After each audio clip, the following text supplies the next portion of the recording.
Hello and welcome to In the Zone. My guest today is a singer, songwriter, producer, and rapper based right here in Winnipeg, Manitoba. His debut album, Nice Guys Finish Last, made a big splash when it was released in 2022, blending his pop and hip-hop roots. Last year, his single, You're So Cool, gained global popularity and is now sitting at over 300,000 streams on Spotify. He's played at the Park Theater, Side Stage, Public Domain, and now he's in the zone. It's Sandman. Here we are. Sandman, thanks for coming in, brother. No problem. No problem, man. Thanks for having me. Of course. We're here. Cheers. Cheers. With our goblets. Bro, I feel like Drake right now. You know, you ever see that interview where he pulls on and he's like, yo, bring me He's the... got the passion fruit. Yeah. Yeah. All right. You went into the wrong house. Yeah, I did. Yeah, I'll retell that. I went up to... I missed the digit on it, and I went to this house, and Because I texted you before, and I was like, if I don't, I'll be in the basement. Yeah, so I don't so hear you like, knock, okay. just walk in. Yeah, so actually I did try. Yeah, I just yeah. opened the door and it was locked, and I was like, already I was like, this is kind of weird. And then I knocked, and then a dog started barking, and I was like, okay, like this, and then I just see like this lady come to the door, and she like kind of looks up through the glass suspiciously, and I'm like, what's up?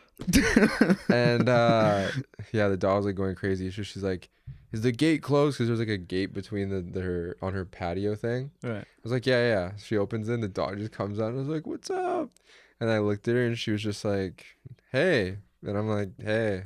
And I was like, do you have like and then immediately I was like, I don't think this is the right place. I was like, Yeah. do you have a son that lives here? She's like, no. And I'm like, here for like a music like podcast. She's like, yeah, no. That's not ringing a bell. I was like, this is 57, right? She's like, yeah, it is, but this is not the right place. I was like, well, I'm so sorry for disturbing your evening. I'm gonna let you go. And then I realized, looked at the messages again, I was like, 37. Yeah. So that was a fun little side quest, I guess you could say. But we made it. I was actually worried for a sec that I was like, is it like one of those things where you type in the wrong type? Like, it's like, you know how there's bays and streets with the same name? Oh, yeah. I was like, damn, is he like in a different part of the city? And I'm Yeah. like the wrong. Yeah. But it's like already like outskirts-ish. Yeah. You're like, fuck. I better not be on the complete wrong side of town. Fuck. But we're here. Mm-hmm. And yeah, great to have you on, man. I discovered your stuff, I guess, like a couple months ago, and shit's fire. Especially love the latest album, or the album. Thanks, bro. Yeah. And you have a few singles since then. Are you working towards a bigger project at this point? Yeah, I'm working on like a new album currently, and that's kind of what I've been like working on. I feel like past like year and a half, 2 years, I kind of like started dropping again, and then I kind of taken a little bit of a hiatus the past like 8 months, but getting back to it. Yeah. Nice. Recording and getting them done, trying to get them out hopefully by like starting January, hopefully. We'll see. Yeah. Sick. Oh man. And you got that show with Love Snow and Jay Wood. I do, yeah. I got that's December 27th. Yeah. Side stage. So I'm pretty excited about it. I've never played with Jay Wood or Love Snow, so I'm excited. I mean, like, they're cool. Their music's dope. I've only met Jay Wood once, because I did a show with Real Love, like this was a couple years ago, where he was curating it, and I guess he chose me or asked me, or yeah, I don't know. I guess he recommended me at the time, and then I met him. He was cool. Sick. Lev I've never met though, but he makes really cool music, and looking forward to seeing him live and just performing. I love performing. It's fun. Yeah. It's always a good time. You got a band for the 27th? Yeah, I got a band. But I've really recently been like stripping back the band stuff. Like I used to have a full like two guitarists plus me plus like keys and everything, the whole shabam. And like I still want to do that for like bigger like headliner type of deals, but I've been kind of um trying to progress more on my own in terms of like being a guitarist as well. Mm. So like before I was never really like good enough to, I guess, play play and also sing and stuff. So I just like leaned on the homies, which I mean is great, but Mm. I'm challenging myself a lot more this year to like level up, and I feel like I have. So Sick. yeah, I'm looking forward to kind of, it's like it's good, it's a little smaller, but I'm excited with the direction it's kind of going in the live stuff. Nice. Yeah. So what's the lineup now? So I got my drummer Brendan, who's been my drummer for like 4 years now. Like he went to Westwood as well, actually. Brendan Oh, O'Dowd. dope. You know Brendan? Would you know him then? I don't think Okay, never so. mind. I got excited. I was just like connection. No, yeah, Yeah. he went to Westwood Collegiate as well. He is a great drummer. Reliable. And then there's my homie Carter LaFleche. He is my bassist. Was my keys player. I've kind Ooh. of rotated a lot. Like I've like my band has switched a lot over Mm. every year, to be honest, because like it's always been like in and out and certain people. But yeah, Carter plays bass. He's a phenomenal bassist. He actually also went to my high school. He was in jazz band, which is really funny because Mm. back in high school, I didn't do any band because I had the idea of Yeah. any of it. I didn't care. So Yeah. it's like it's cool that now he plays with me, even though Did you start entirely after high school? Like you hadn't really done anything? no, I mean, I started making music around grade 11. I like got into it. Yeah, I got into it that year. I was like 16. I never liked band class. It's like weird because I love music, but I hated playing instruments. The idea of I that. mean, like I dropped band You did too? when I was Okay. I think I did it until grade 10 Mm-hmm. and then I Oh, dropped grade it. Yeah. 10. Yeah. Word. No, yeah, I was like, as soon as I went to high school, no. I was like, Yeah. because I played like clarinet in middle school, and I was That like, was fun. I did not see you as clarinet. I was Squidward. I was Squidward. Yeah, yeah, I hated it. It was just Yeah, like the yeah. worst class to me, because I feel like music is the fun part of music is just taken out of it. They just kind of give you an instrument and go Yeah. learn, which I get it. And in hindsight, because my school had a really great music program, it would have actually been probably cool if I took advantage of it. Yeah. But I was a teenager. I didn't really. Mhm. But then when I was in grade 11, that's kind of when I started getting into beat making. And I like kind of discovered that like I discovered FL Studio when I was like Mhm. really into sampling. Like I got hyper because I was a huge hip hop head. And I mean I still am, but I was heavy into like rap and producing or production side of things, like Mhm. artists like Kanye, Dilla, like these rappers that or slash artists that just had these crazy samples. And I was like, the idea to me of like you can take other music and then make it something new and fresh Mhm. and not have to know how to play an instrument because I didn't at the time. It was so like sick. So I just like hyper focused in on that and obsessed and started making beats. And yeah, I spent like a year doing that. I had moved away actually. I lived in Italy for my grade 11 year for half of it because my Sick. family's from there. Yeah. Oh, dope. Yeah. My mom was like, "We're gonna move," and I was like, "Sure." I've had like a really like my childhood was very all over the place, like moving Mm. and stuff. So, but yeah, I lived there for half a year, and it kind of like was like one of those things where your environment and what you're into kind of just managed to like it's like timing because I was there and I was like so isolated.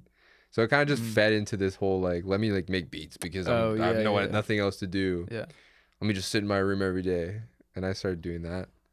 And then I was like, I'm gonna be a producer.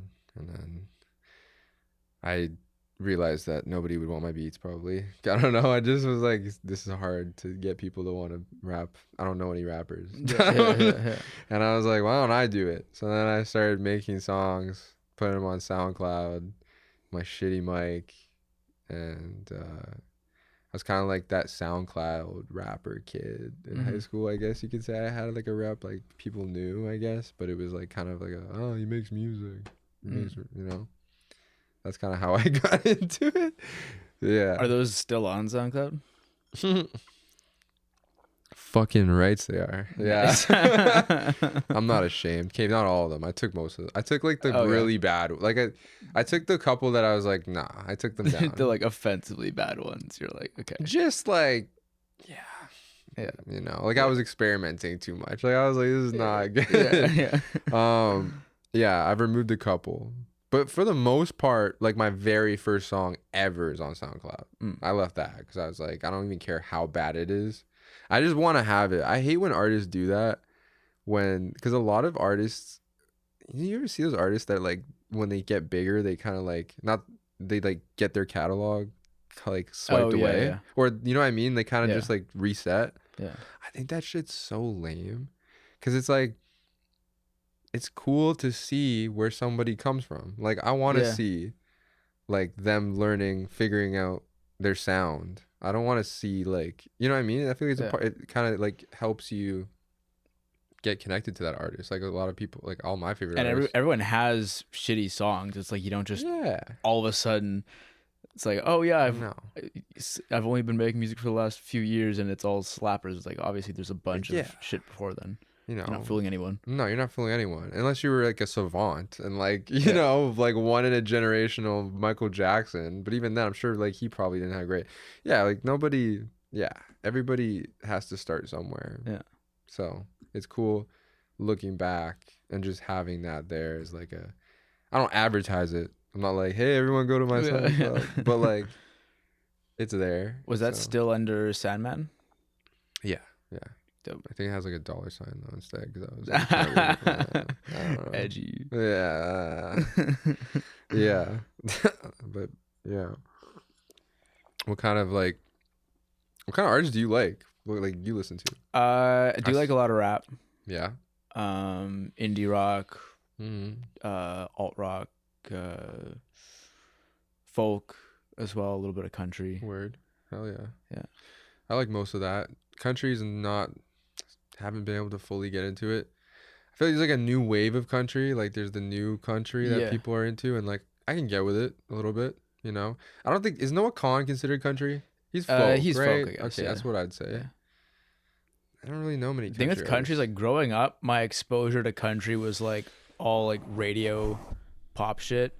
Yeah, and it was just all. So I just thought all country was garbage. You thought it was like. And then and I heard some actual good country. I'm like, oh, okay, never mind. There's a whole thing going on. Yeah, yeah, makes sense. Yeah, I grew up on like I like the Beatles a lot when I was a kid. That was like the first time I remember being like, I like music. Like, let me buy an album. You know, I think my dad had burnt a CD of Beatles songs for me because he was a pirater.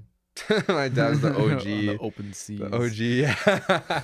He was the OG finesser. So he like gave me a CD with a bunch of Beatles stuff. And that was like I was like mostly what I liked, and like I don't know, my household was weird. I didn't really grow up in a like super music family. I don't know, like did your parents, were they really No, like my dad a little bit more. My mom was not into music at all. Okay. And then my uncle played piano and he was really good, and that was kind of part of the inspiration to get me and my brother into playing music from a young age. Yeah. But my mom, it was like so funny. She was like this is a take at the dinner table one time where she was like, I don't think like I was talking about like how some albums are like good all the way through. Yeah. She's like, I don't think that exists. Oh no. She's like, I've never heard a good album all the way through. I'm like, what are you talking about? Like, I just played you a banger. Yeah. I'm like, well, when was the last time you heard an album, Mom? And she's like, oh, fucking 1986 or whatever. You know, she just was not a music person. Yeah, fair enough. Yeah, that's so funny. Oh, my mom was like, my mom was just into like European to dance, like you know that kind of shit that's like I'm blue double D, like that kind of stuff. Oh, okay. That's the kind of stuff that I heard in the house all the time, cause she like it's like dance music. I don't know. My mom was like very much like loved dancing and stuff, from what I understand, and was like, you know, so that was her thing. My dad was actually a DJ. Oh. So it's funny I say that. My parents aren't together though, so it's like I didn't even see any of that. But like before I was born, my dad was a DJ, and apparently, because he'll never talk about it, like, he's a teacher. Oh. So he just pretends like it never happened. I've like mentioned it, and he's just like, I don't know what you're talking about. But I'm like, bro, you were spinning, like you were literally spinning, like. But he was in his own classification of like, again, is like the European stuff, because my dad's also like an immigrant. He's from Romania, so he was into like, again, European like dance, electro. I don't even know what the genre is called, to be honest. But that was kind of the stuff that like my parents, I guess, were into. I was never like woo, but part of me feels like it kind of like affects the way I make music. Like, you know, it's like maybe I don't know. Maybe it's reaching, but it's maybe it's a bit closer to hip hop than like rock is, for example, right? Yeah, that's true. I just never got to like, you know what I mean? Like when like, I don't know. I just feel like I grew up in a lot of homies had like their parents that would like be like, put them on to like the Eagles or like, you know, like all these like great bands. I never had that. I had to kind of discover it for myself, and like through the internet, you know, as a kid. And like, I guess it was the same for me. Like I didn't like, it was 99.9 Bob FM. Was what shout out the Bob parents FM. Played. So that was my music taste. And then until I was like maybe like 11 or 10, so when I started like online discovering stuff, like, you know, YouTube. Like YouTube is like the gateway. You know, I think I think YouTube has helped shape like 90% of the things that I like. You know, bro. Of course I would. Yeah, I definitely got into hip hop later too. I was like, cause my mom was like super like religious. Like she was like, rap music's evil. Yeah. And then I was just like, I can't listen to it. And then I had a friend in middle school, and his name was Damien, and he was not like the nicest kid. Like he would get in trouble a lot. I'd get in trouble a lot. We were just like shitheads. Like our teachers hated us. Be like, these fucking. But I remember I was moving. It was one time where I was moving again to Italy. I was a kid though. I don't think I was moving. I was actually just on a trip. But he was like, this was like back when you had to buy songs on iTunes. Yeah. And I remember at the time, like the only songs I had bought were like the most basic pop shit, like fucking. That's so. Like, I was the same thing. Like actually. Usher, bro. Yeah, literally. That's so funny. I had like 15 songs on my iTunes, and it was all just like that era of like radio pop. Yeah. But that was big. Like that was. I think that honestly is like the biggest. As lame as that might be, radio I think is the biggest influence on my music. Like being poppier is because I just listen to so much pop. Yeah. You know, like the 2000s was like prime, like for like all those, you know, Justin Bieber, blah, blah, blah, like One Direction, like who else? Carly Rae Jepsen. Down with Webster, I'm just thinking. Bro, Headley. Yeah. Down with Webster, bro. I just saw them, Mariana's Trench. Oh, yeah. At the Burt. How were they? Wait, Down with Webster. They were sick. Yeah. They were so good. I was kind of surprised, not to like be a hater. I just was No, thinking. I would kind of be surprised too. To be I was a honest. little skeptical. I was like, Yeah, they're yeah. a little older now. You know, it's been a while since they've kind of been in their prime. They fucking killed it. Like Sick. their energy was like, I was like, oh, these guys, like, they got the passion still, which is sick to see. Mhm. You know, they were sick. Except this dude like passed out halfway during their set onto me and my girlfriend. Whoa. Like literally was standing beside us or in front of us, and all of a sudden mid song, boom, and like they stopped the show, and everyone was around, and we were just like, I think he was having a seizure. I don't know. We were all trying to figure it out, but I remember like the people on like down Webster was like, is he good? The fucked up part was people were taking their phones out and recording this dude. Yeah. And we was just like, are you fucking serious, bro? Yeah. I was like, and this one guy got called out by a girl. She was like, that's fucked up. And he just sat there and like looked at her and went back to doing it. I was like, wow. Damn. I feel like I'm looking at like a Twitch chat right now. Like people, the way you guys are acting, like you don't know how to, like you don't know how to be people. Yeah. Some people, I don't know. It was kind of scary to see that. I was like, wow. But no, Down Webster is sick. Mariana's Trench, fucking love Mariana's Trench. That was honestly my biggest thing was Mariana's Trench, All American Rejects. Like, I loved like early 2000s, like pop punk, I guess. That's, yeah. Or pop rock, I guess. Pop rock, yeah. You know, Green Day, like all those bands, man. Like Simple Plan. That was the type of shit I really liked as a kid. So that was a big one. So to bring it back, I was going on this trip and I had like no music, and my homie Damien's like, let me give you songs, because that was like the cheat code. I don't know if you ever did this with your friends, but if you just signed into their iTunes account, you could just download their library. So instead of buying the songs yourself, you could just get it off of their account. I never hit that. That's brilliant. Yeah, man. I've been finessing. No, because then you just download it and then it's on the device and that's it. Yeah, that's all you gotta do. So, I did. So he was like, "Let me give you my music," and I was like, "Sure, like I'll listen to anything."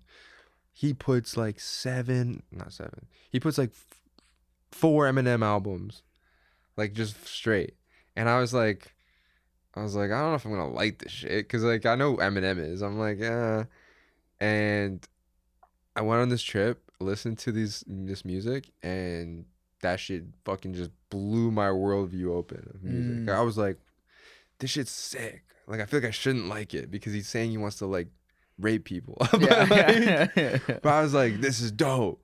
Yeah. And so then I like became a huge Eminem fan.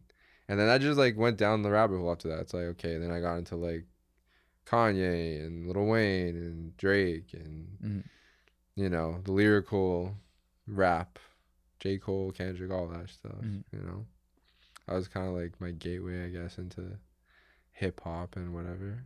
You know, I think Drake was the big gateway for me. Unfortunately, I don't really. I'm not huge on Drake. Hey man, honestly, like Drake is Drake for a reason. I feel like it is true. It is you true. know, Yeah. and like his early shit's fire. So, yeah. But it was like in middle school, it was Eminem, but there was only like 5 or 6 songs that I really knew and liked. And then in high school, in the football room, I was in football, and all they played was rap, and I hated it. Really? For like a whole year and a half. Damn. And then one day, and like me and my friend would always just like make fun of it, like, oh, these gangster rap, whatever. these guys think they're hard. And then like one day, someone was just playing If You're Reading This, It's Too Late. Like the whole album, and then I was finding myself on like every track. I'm like, yo, this shit's actually fucking sick. Yo, maybe this is yeah. And then got into like J. Cole, Kendrick, were like the big dogs at that time. I guess kind of still are in the rap game. Yeah. I used to be a hater of. It's so funny. My whole like with rap was like, it was very like every step of the way was very like, I don't like this, or this isn't for me. And then I got into it and was like, oh, I love this. And like I remember like high school, because then when we got into high school, I feel like that's like when the SoundCloud era was like big. Like it was like Lil Uzi and like, Yachty, like mumble rap and stuff. And I was a fucking hater, bro. I was like, fuck this shit. Like, they can't rap. They're ass. This shit's not real music, like real rap. Yeah. Because I was such a like lyrical, like live, you know what I mean? Yeah. Like, these are my guys. And like, you remember that 2016 like freshman whatever? You ever see that freshman freestyle? Oh yeah, the yeah, infamous with like all of them. Yeah, I hated all of that. I remember being like, this shit's a joke. Rap is in the trash. Yeah. And then give like in the next this 4 years, I love like all of it. Like I love Lil Uzi. I love 21 Savage. I love all of them, honestly. Except it's cool to see how some of them have evolved though, like 21 Savage. No, like, who, they've started out better. as just like a meme. Yeah. Basically, like and completely Yachty. unserious rapper. Same thing with Yachty, yeah. It's really cool. And it's like seeing the progression. But it's like, yeah, I don't know. And then that's like, I think it's, yeah, it's just, it's funny how that goes. Because I was like, I was such a hater. And then it's like all I'm listening to is fucking Uzi and like all these like, you know, newer rap artists. But like, I think it just goes to show like, just because you don't like something the first time doesn't mean that you shouldn't give it like a try. You know what I mean? Because maybe I should give country a try. I probably would, honestly, if I like delve deep into like some good artists. I'd probably end up getting into it heavy, and stuff like that. I'm just thinking of like rap now for me, because it took me like a year and a half of being bombarded with it in the football room. Like if I never went to like played football, would I just never? But that's the crazy thing. Circumstances, like it was like the exposure therapy I needed to. Yeah, you just had to get forced to listen to it, and then you're like, hold on, wait a second, what's going on here? Well, it's the same thing with me. It's like if I never went on that trip, I wouldn't have ever fucking downloaded Eminem songs. Yeah, and then, you know, but it's funny because it's like everything to me is like in phases. Because it's like I still am a huge like hip hop person, but. It's like then now I like hit a turning point where I was like, because that was the type of shit I made at first, which is rap music. Like I was like, I'm gonna make sound like beats and, you know, be a producer, hip hop. Like that was my thing. I did not want to be an artist. I wanted to be a producer and make beats for rappers and stuff.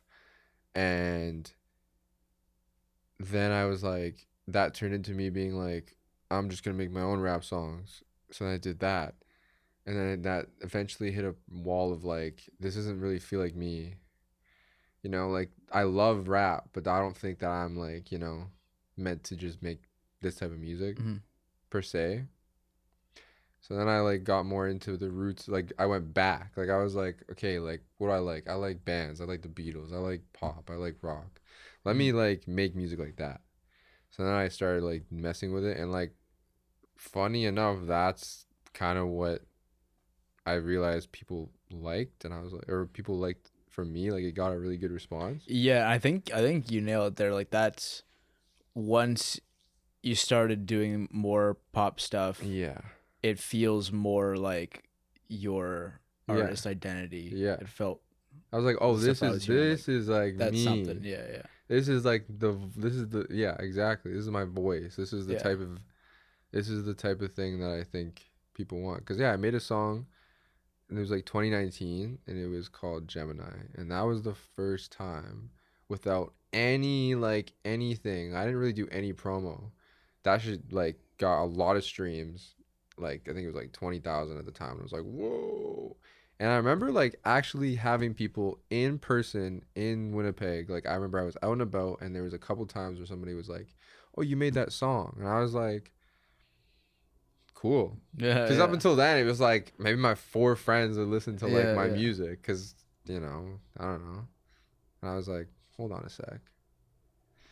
So kind of leaned into that kind of thing, and here we are still doing it, the thing, you know. Then you'll go back into like Go was very more rap. That was more of a rap. See, this is the thing. I will say for the record though, just because I don't necessarily make like, or at least release like full rap songs these days, or like that's not my identity is like as a rapper. I still love to rap, and like I love making verses, and you know what I mean, and like flows, and like that. I think no matter what I do, it's always gonna be incorporated somehow into my music, like whether it's a verse that kind of has a rap or like whatever. Like hip hop's always gonna be in there, and like Go was definitely like that was just an experiment. Like if I'm being honest, that was like me and my homie Brian, who was like somebody that I worked a lot with and made songs with, probably like for the past couple of years. We just were like, we just made some shit. I was like, I want to make a dance song, and like I'll rap over it. You know, I don't know. That song was more of an experiment. It's definitely one of the outliers. Like I don't perform it, I don't do anything because it's kind of just like, let me see if, you know. It's cool to have some oddballs in there. Yeah, though. I like it. Yeah. Why not? It's like once you've done the track, it's just like I guess we'll put it out. You know? Pretty much, because at the end of the day, like, bro, I don't know who's gonna like it. Like maybe one person, maybe it's a lot of people. I like these days. I try and not focus so much on the numbers of whatever. Like I've had songs that I was super excited about that like fell the fuck off or like did not do anything, and then I had songs that I like did in 5 minutes that are like, you know, got a lot of streams, or it got on a playlist, and I'm like, how the fuck did that get on the playlist? You know, so it's I'm never gonna not just make what I want, you know.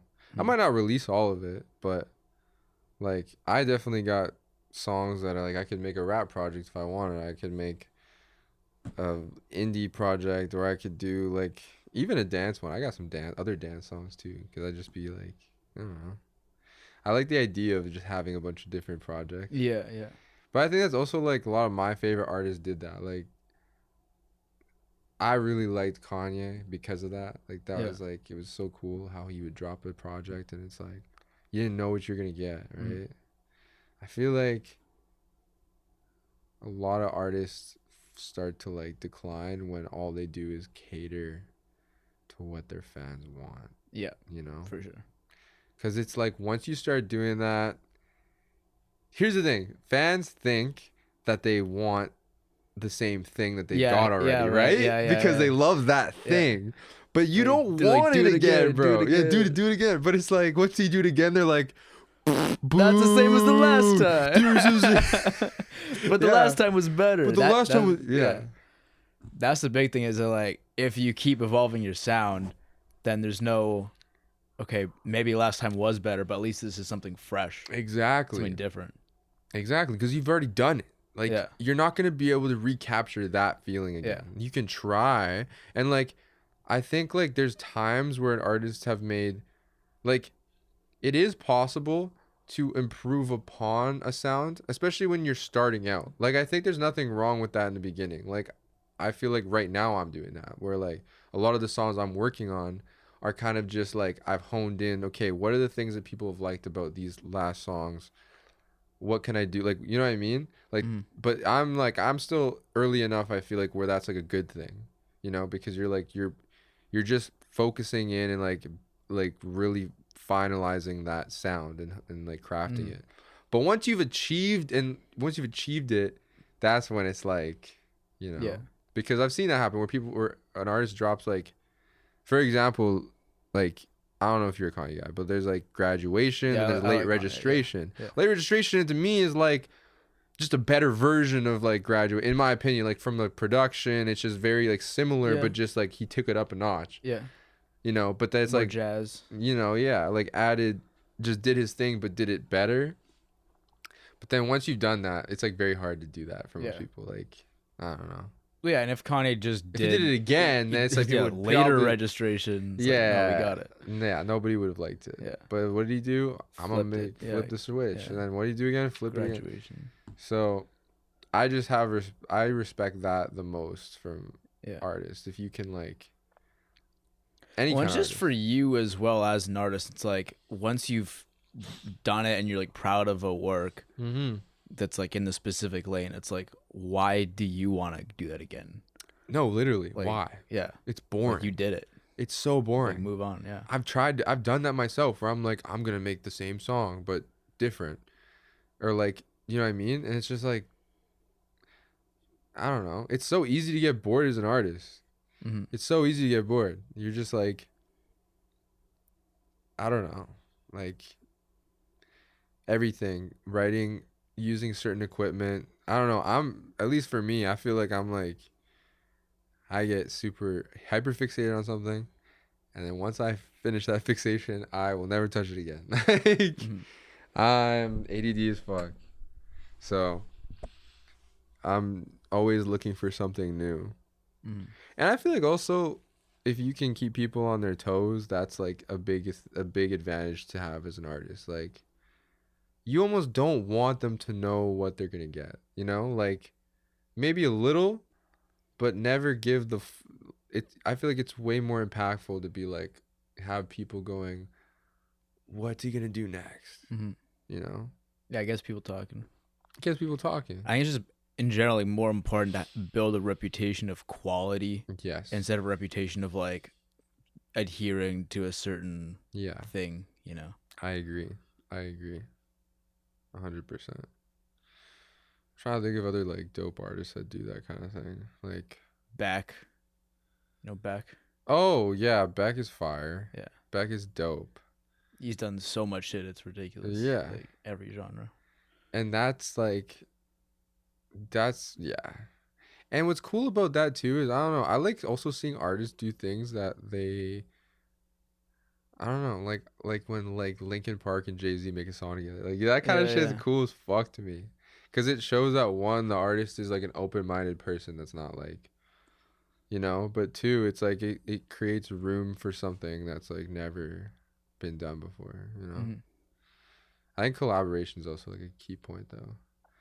Like a lot of people, like, I think it's important for like people to work with different people, like producers, artists, and like creative in that sense, because I don't know, like a lot of people don't give the producers enough credit, to be honest. Like certain bands have worked with certain people and they like came out on top. Like I think it was like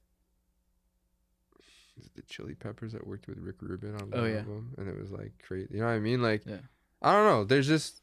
There's a lot of certain people can bring out certain things in other people. You know?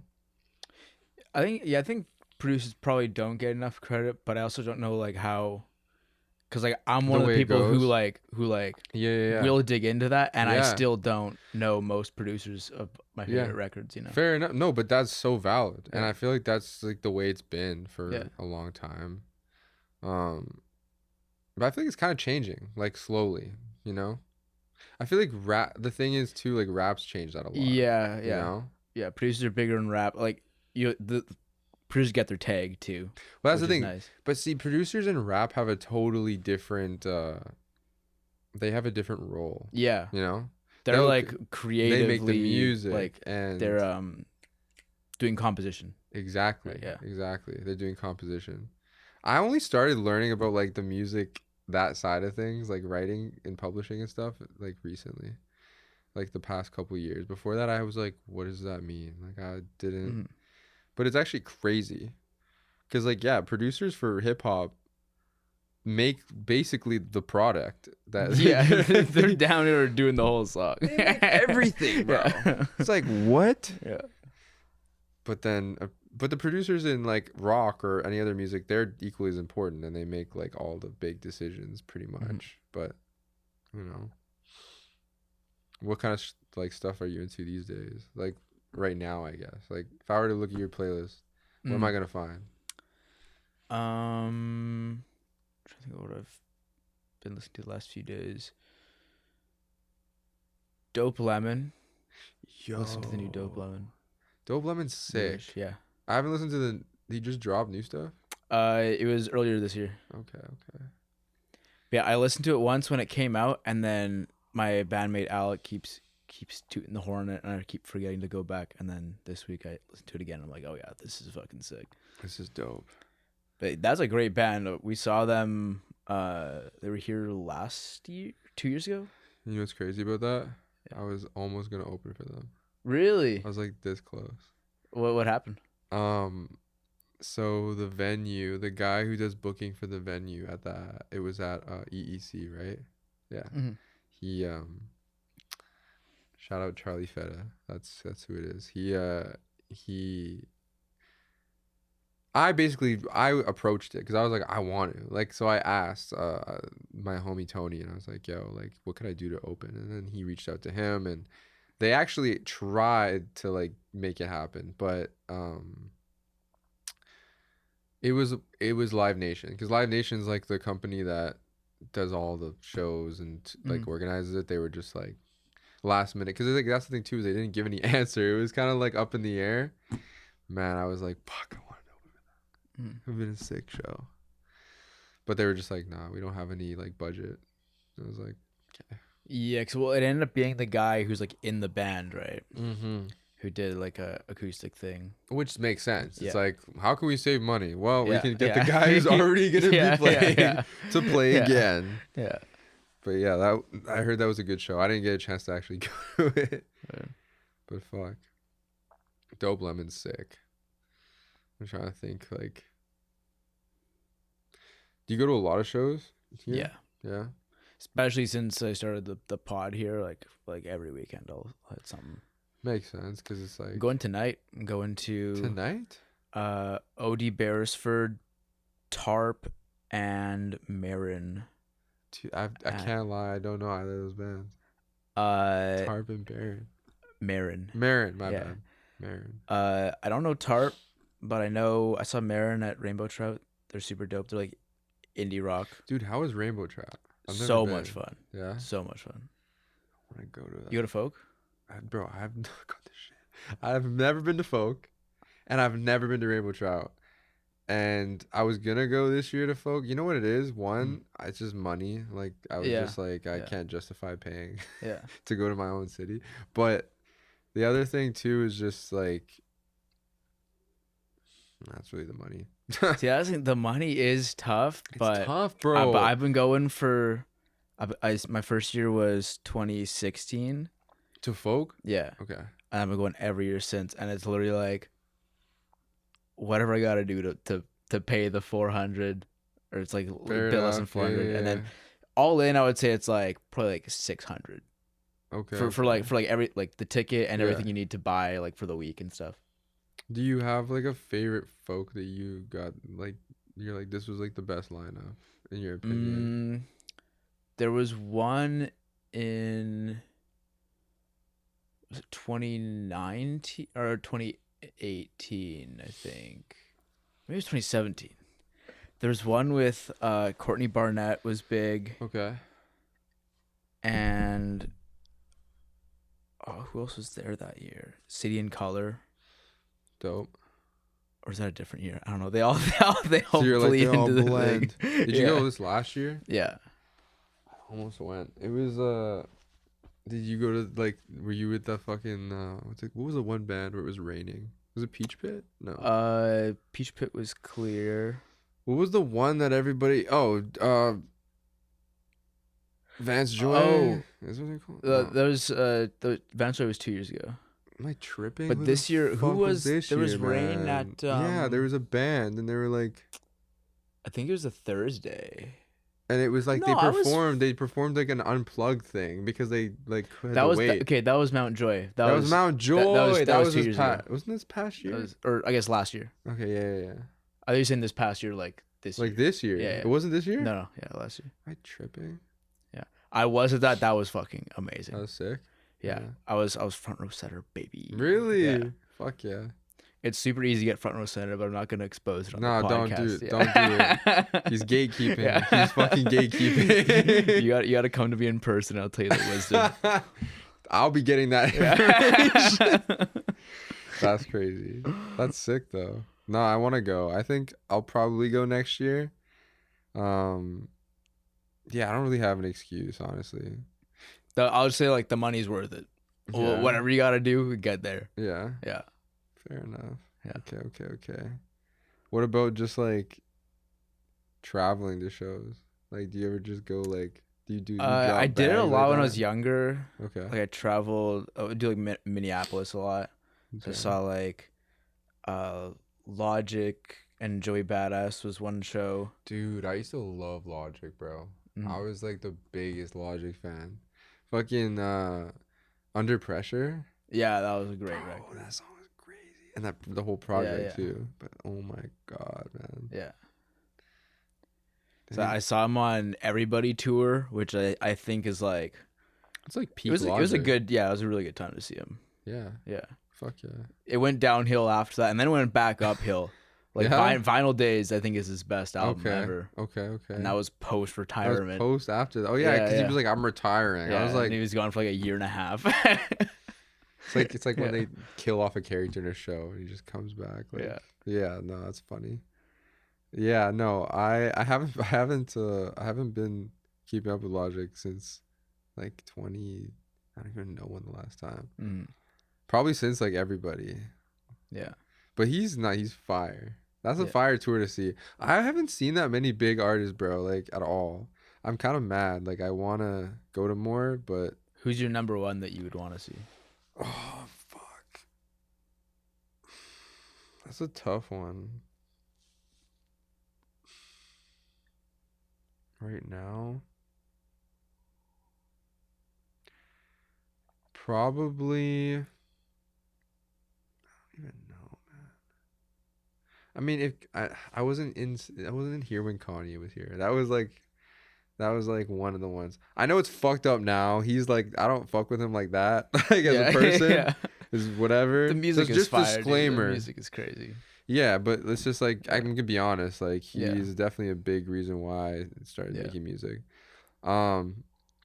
So like seeing him would just be like one in a lifetime type of thing. You know, it's like seeing Yeah. Drake because like they're getting old too, right?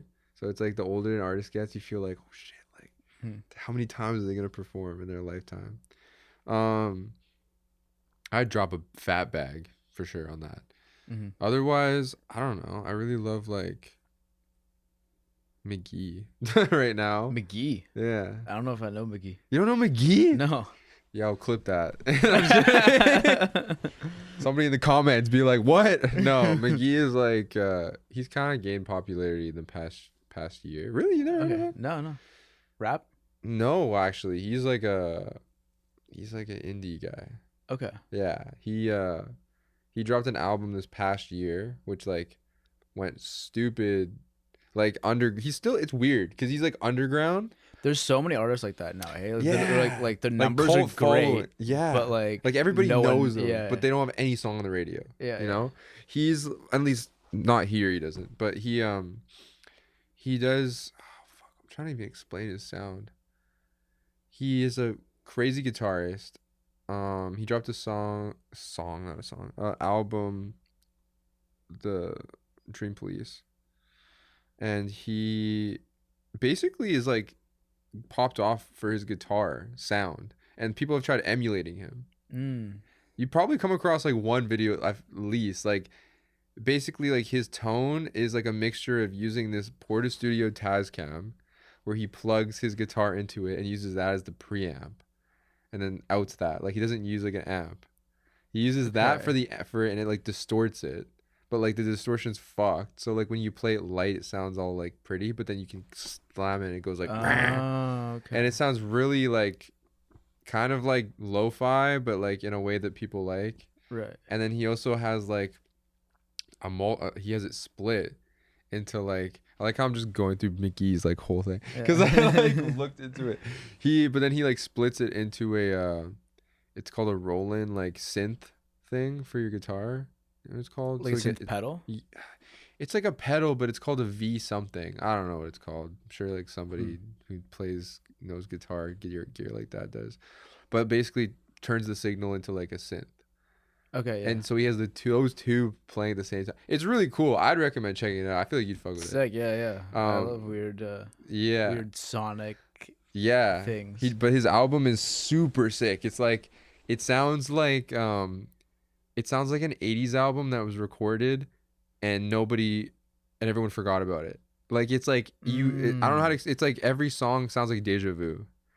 Interesting. That's really cool. Like it's like I've heard this before, but you've never heard it before. Like very Phil Collins vibes. That's probably the best vibe I could say. Like it's Phil Collins meets like the Police kind of. It's not the Police. That's not even. That's not a good example. You just have to listen to it for yourself. But I'd say it's a really good album. Sick. But he's an artist I would go and see just because I feel like his impact right now is like really big. On a lot of young artists. Yeah, it's really cool to see like a young artist at their peak, or like their peak so far at least, where it's just like a really cool like time to see them, you know. Yeah. No. It's so sick. And like I wish we lived in a city that had more I guess just touring bigger. Yeah, most of the big bands I've seen were not here. No. Right? Like no. Let me think of some highlights. I saw Brockhampton in Vancouver. That's dope. It was when? Really like, sick. Like how long ago? 2018. Okay, so like kind of around prime. Is that prime? That's era. like prime Brockhampton. Yeah. Yeah. Well, it depends. How you like. I guess Amir was which out. one you like. So yeah. Maybe while he was in. Yeah. Yeah, I guess it depends. I fuck with Amir a lot. Yeah. I think that he added a lot. Yeah. Isn't him and Kevin cool now though? Like Kevin Abstract? I'm pretty sure they're like I'm pretty sure on his new album he has them featured on it or something. Oh, okay. Yeah. From what I think. Sick. That's another there you go. You should listen to The new Kevin. I've heard Blush. Yeah. Yeah, that shit's fire. Yeah. And I think he has like a lot of the Brockhampton guys on there, right? He does, I think so. But they're all uncredited, so I wasn't sure. Like I would hear all these voices, and I'm like, this is someone I know. Yeah. He's also got a lot of new people though. Like he kind of just brought in a bunch of these new artists. Can't remember their names to be honest. It's bad, but I remember. Oh, what's that one guy's name? I also really like Dominic Fike. Huge. I don't know if you've listened to his stuff at all. He's definitely. I'm not huge on him though. No. Hey man, it's fair, but just I like the sound. Yeah. The sound is great, but it feels to me like he's just not doing too much with it. But I don't know. No, fair enough. But that's the guy. I've seen him before though. He's really good live. Sick. I'm trying to think who else. I don't know. Paul McCartney went on a tour again. Yeah. I'd go see him if him and Ringo decided to do something. No. Yeah. Yeah, they're pretty sick. Weezer. I'd go see Weezer. I like Weezer a lot. Yeah. They're dope. Probably one of those bands. You know, like any of those bands I'd go see. Like the older, like 2000s. Yeah, they really like. This is the thing is like, because they really don't come here. No. Weezer has come here. They've come here? When? Yeah, 5 years ago, I think. What? Yeah. That recent? Yeah. Damn. Where, like at the MTS Center? Yeah. Sorry, the Canada. Yeah. But I had a friend who went, and he said they only played for like 45 minutes or something like that, which is not ideal for an arena. No. It's fine, but did you go to Corn?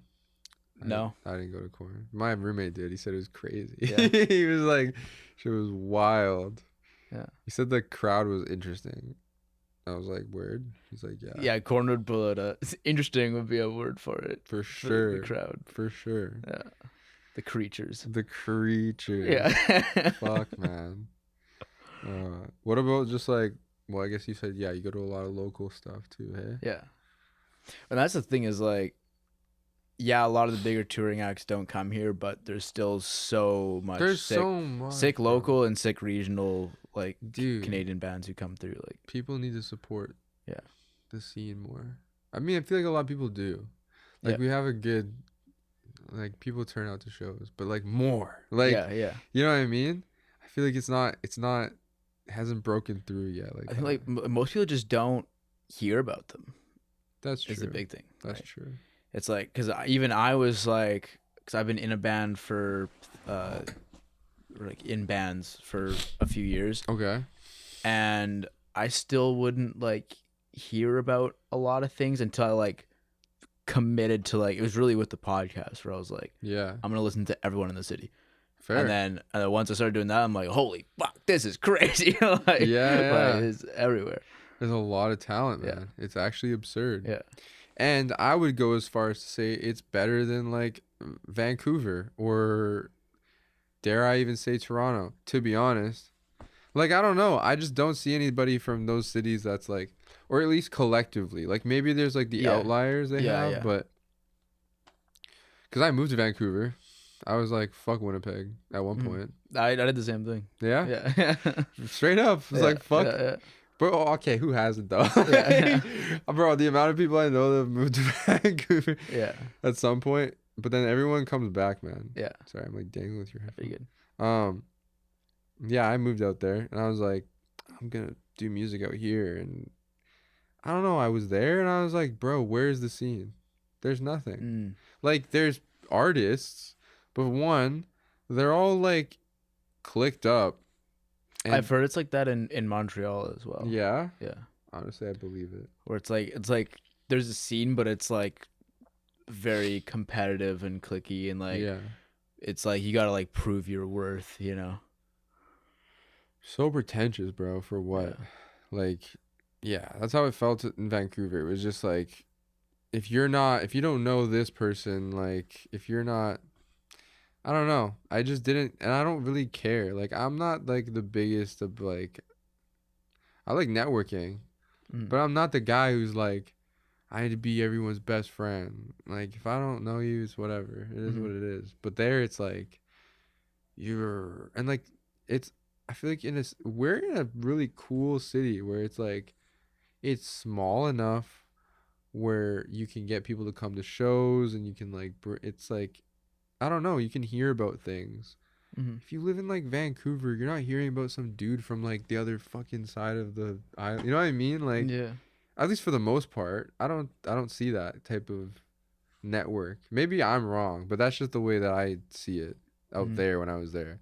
Whereas here, it's like, feels like everybody is connected. Like, and but saying that like this person knows this person who knows that person who knows, you know what I mean? Yeah. And just like, it's very like, yeah, it's good like that. I don't know. I think it's just because of, or partially because of the smaller population, but because it's still a huge scene. Yeah. So it's like, it seems like there's like some sub circles. Yeah. You'll see where it's like, hey, like these guys are kind of together. Yeah. There's like, especially because like all these bands are like incestuous, right?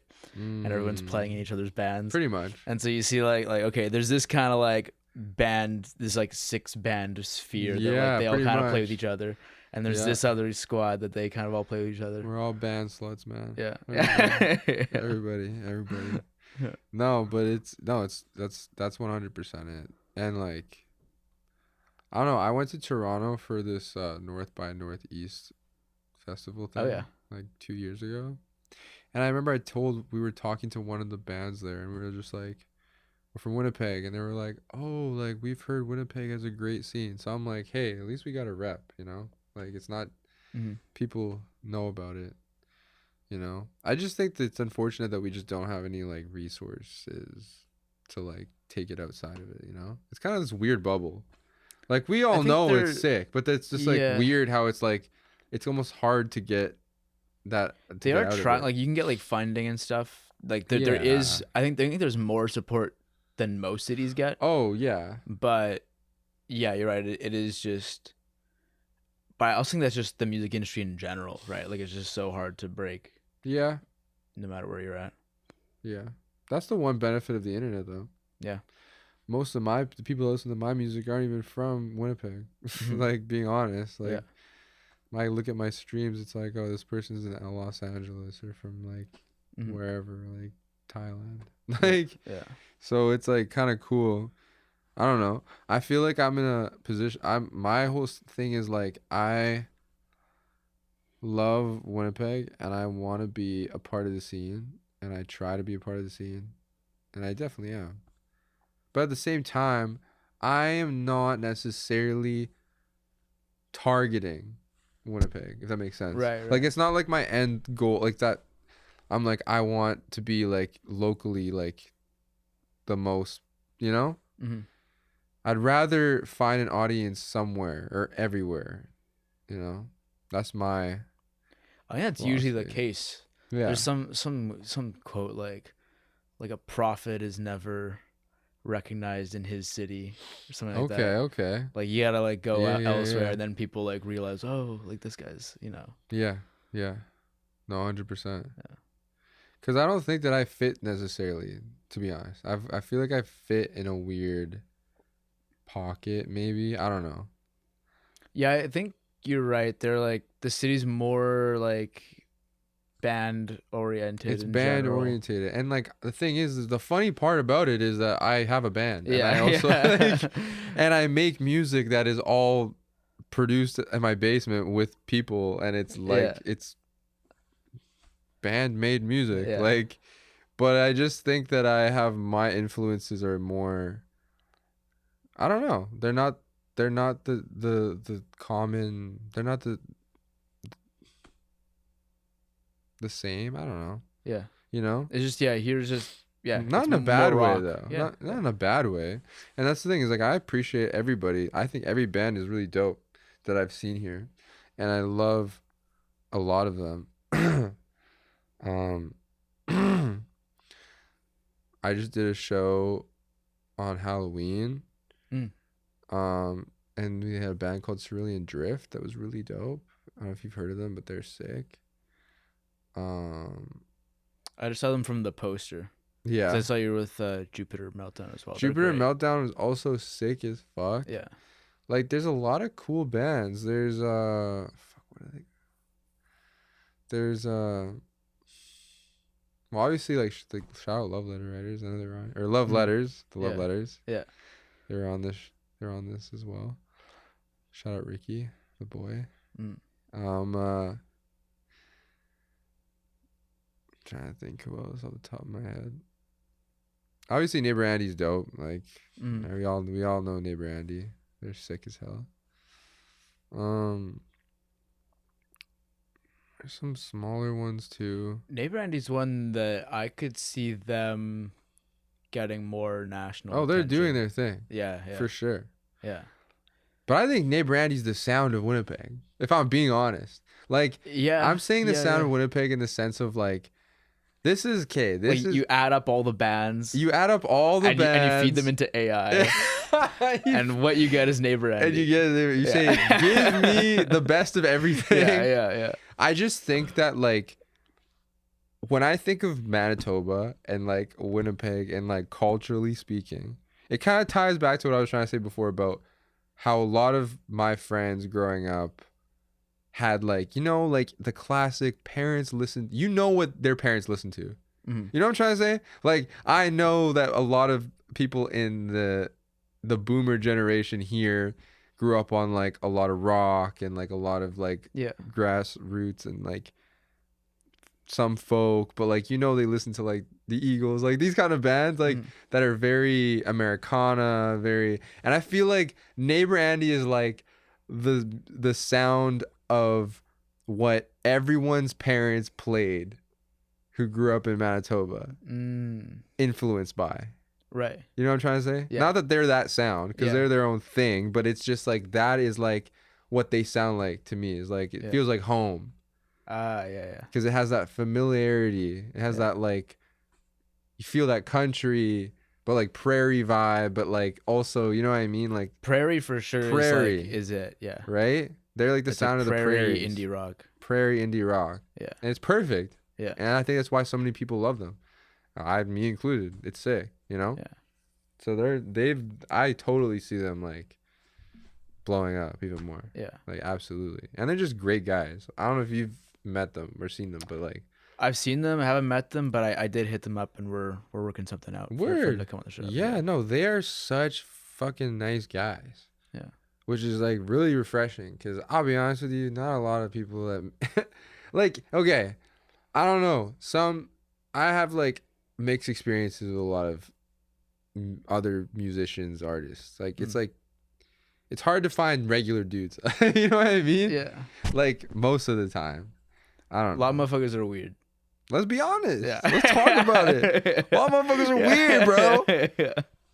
Like, I don't know. I have this discussion with my friends a lot. This is the one thing I said I gave all my praise to Winnipeg. Now I'm gonna get into what I fucking hate about Winnipeg. Tell us how you really what feel. I heard about Winnipeg. Yeah. I don't, and this isn't like it's a Winnipeg specific. Nah, it's a Winnipeg specific problem. I just think that a lot of people are too pretentious in the music scene. Personally, not everybody, not the majority.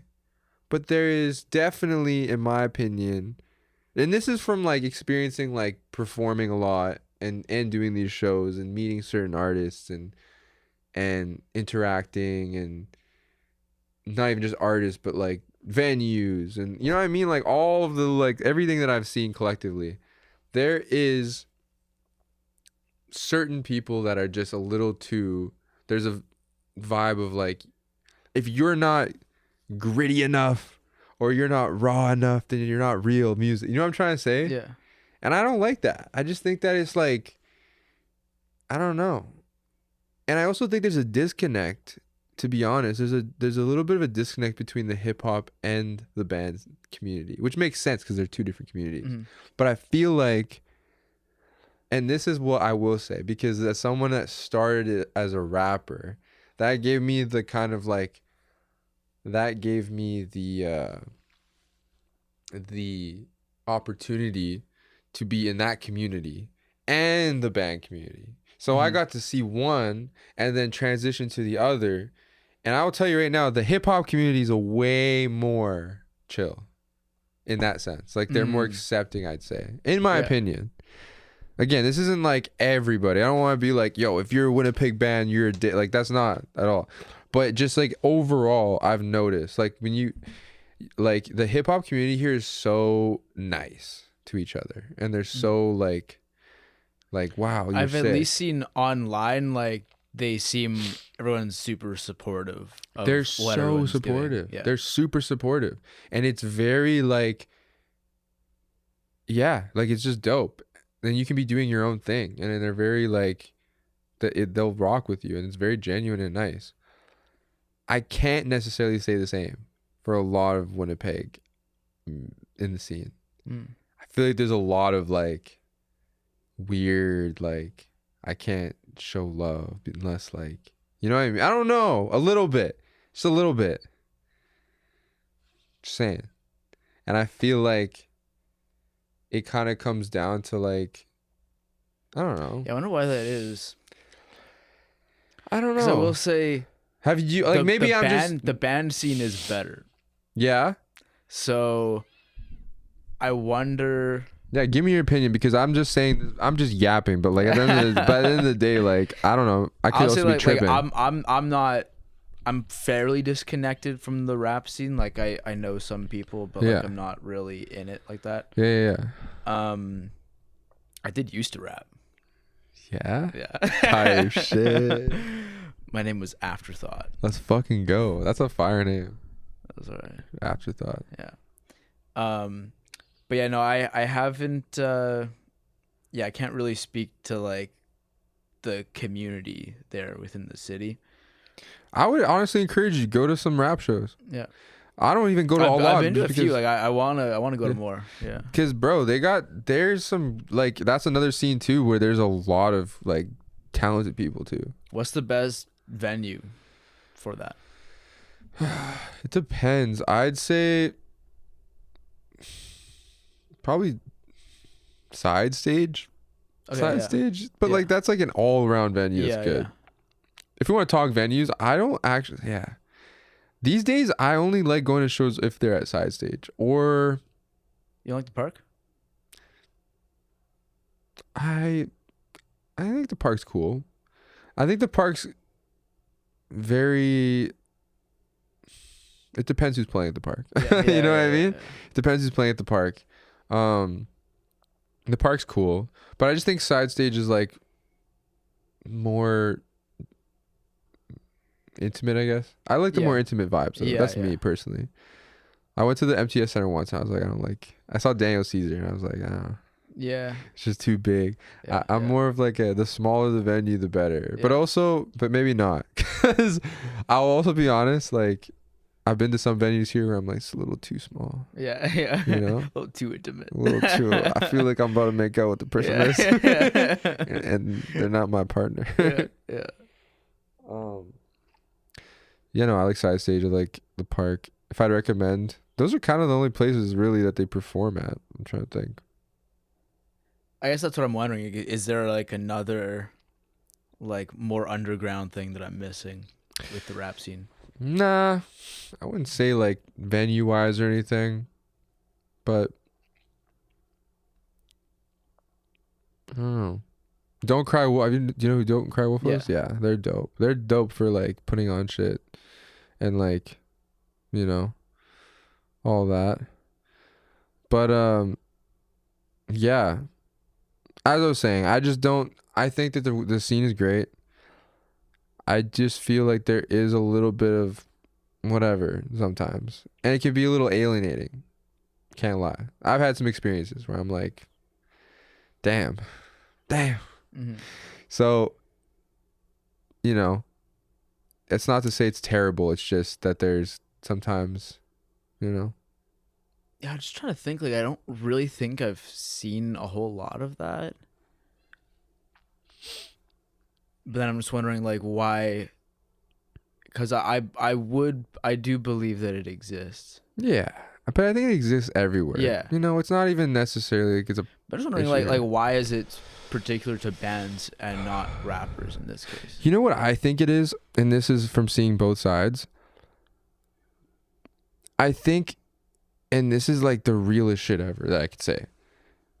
I think if a lot of people that play in bands or are in bands and whatever, they have they don't like hip hop. No, it's not they don't like hip hop. I think that they're very, what's the word? It's like, if you don't play music the way we play music, I think that is, it's not real. Sure part of it. Yeah. Yeah. You know? They don't really respect what rappers are doing. That's it. There you go. Yeah. It's a respect thing. It's like, I don't respect you because you don't play an instrument or you don't, you know, write music in the way that I write music. Yeah. But I think both are equally as valid. I think that if you make a song on guitar versus you got a beat, you know, it's whatever. It's music, man. Yeah. And it's like, I also think that I personally believe it's not about how good you are at technicals. I think that if you could technically be an amazing guitarist and be the best band ever, like fucking play like crazy, but that doesn't equal how it's going to impact somebody. Yeah. You know what I mean? Like, that's not going to make somebody necessarily feel like something. I feel this way about Polyphia. Yeah, Do not fuck with Polyphia. I don't fuck that. Yeah. Like, fuck no. You heard it here first. Fuck Polyphia. Fuck Polyphia, bro. Fuck. And it's like, yeah, all these people are like god level musicians, like best on the planet. Couldn't give less of a fuck. Could not. Yeah. Because it's like, dude, what is that doing for me? Like, what does that do?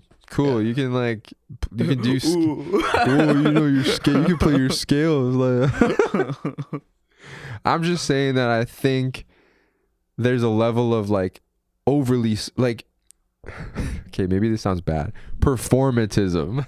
Okay. That's what I think the word is. I think it's a performative, like, they take themselves too seriously. I've seen bands like that where it's like they take themselves so seriously. Right. And you can feel it.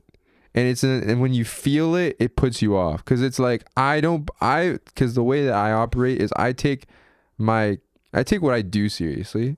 Obviously, like I care about it and I put effort and I love it. And I take it so serious, but I don't take myself seriously. Mm-hmm. If I'm performing and whatever, like, it is what it is. Like, I'm just there to offer an experience to people. Mm-hmm. And I feel like a lot of bands get caught up in the, like, it's almost like you're here to watch me. No, like, you should be there to be giving them something. Right. You know what I'm trying to say? Yeah. And I feel like that's just like an after effect of that pretentious, like, I take myself too seriously vibe. Mm-hmm.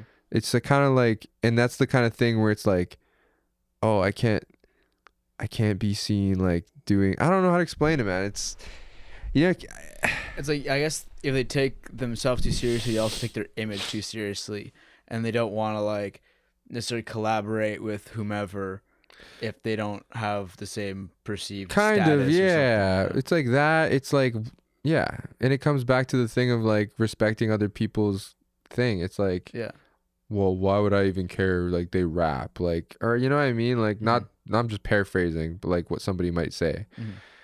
But like that kind of energy, you know, where it's like with the rap scene though, those motherfuckers will just show love to show love and think everything's good, dope. They're like, whoa, like that band's sick. You know what I mean? Like the amount of like open-mindedness, and it's because they don't look at themselves like that. Like they're very just like, we're here to have fun. Yeah. You know? And sometimes I feel with the band scene, it's like, sometimes I just want to like have fun. I don't want to like have to be like, oh, like we're so like, yeah. we're like, our name is like Behind the Alley, and we I'm just making up the bullshit name. Yeah. But like we all play like alternative rock and very like our lyrics are about like anti-capitalism and like we like, and we also have a cello. And we also have a cello, and like our bassist is a master jazz student. Like yeah. I don't know. So I'm just like, sometimes I'm like, bro, this shit's boring. Just being honest. Yeah. Just being honest. But with that being said, they're still all super talented. So it's like, it's dope. And I hope that they all do super well, you know? But that's my only criticism, is that I just wish there was a little bit more of like that connectiveness in that sense, you know? Yeah. And whatever. But I love Winnipeg, man. Yeah. I think that honestly, like in the next 10 years, I could see us being like a contender with like other bigger cities.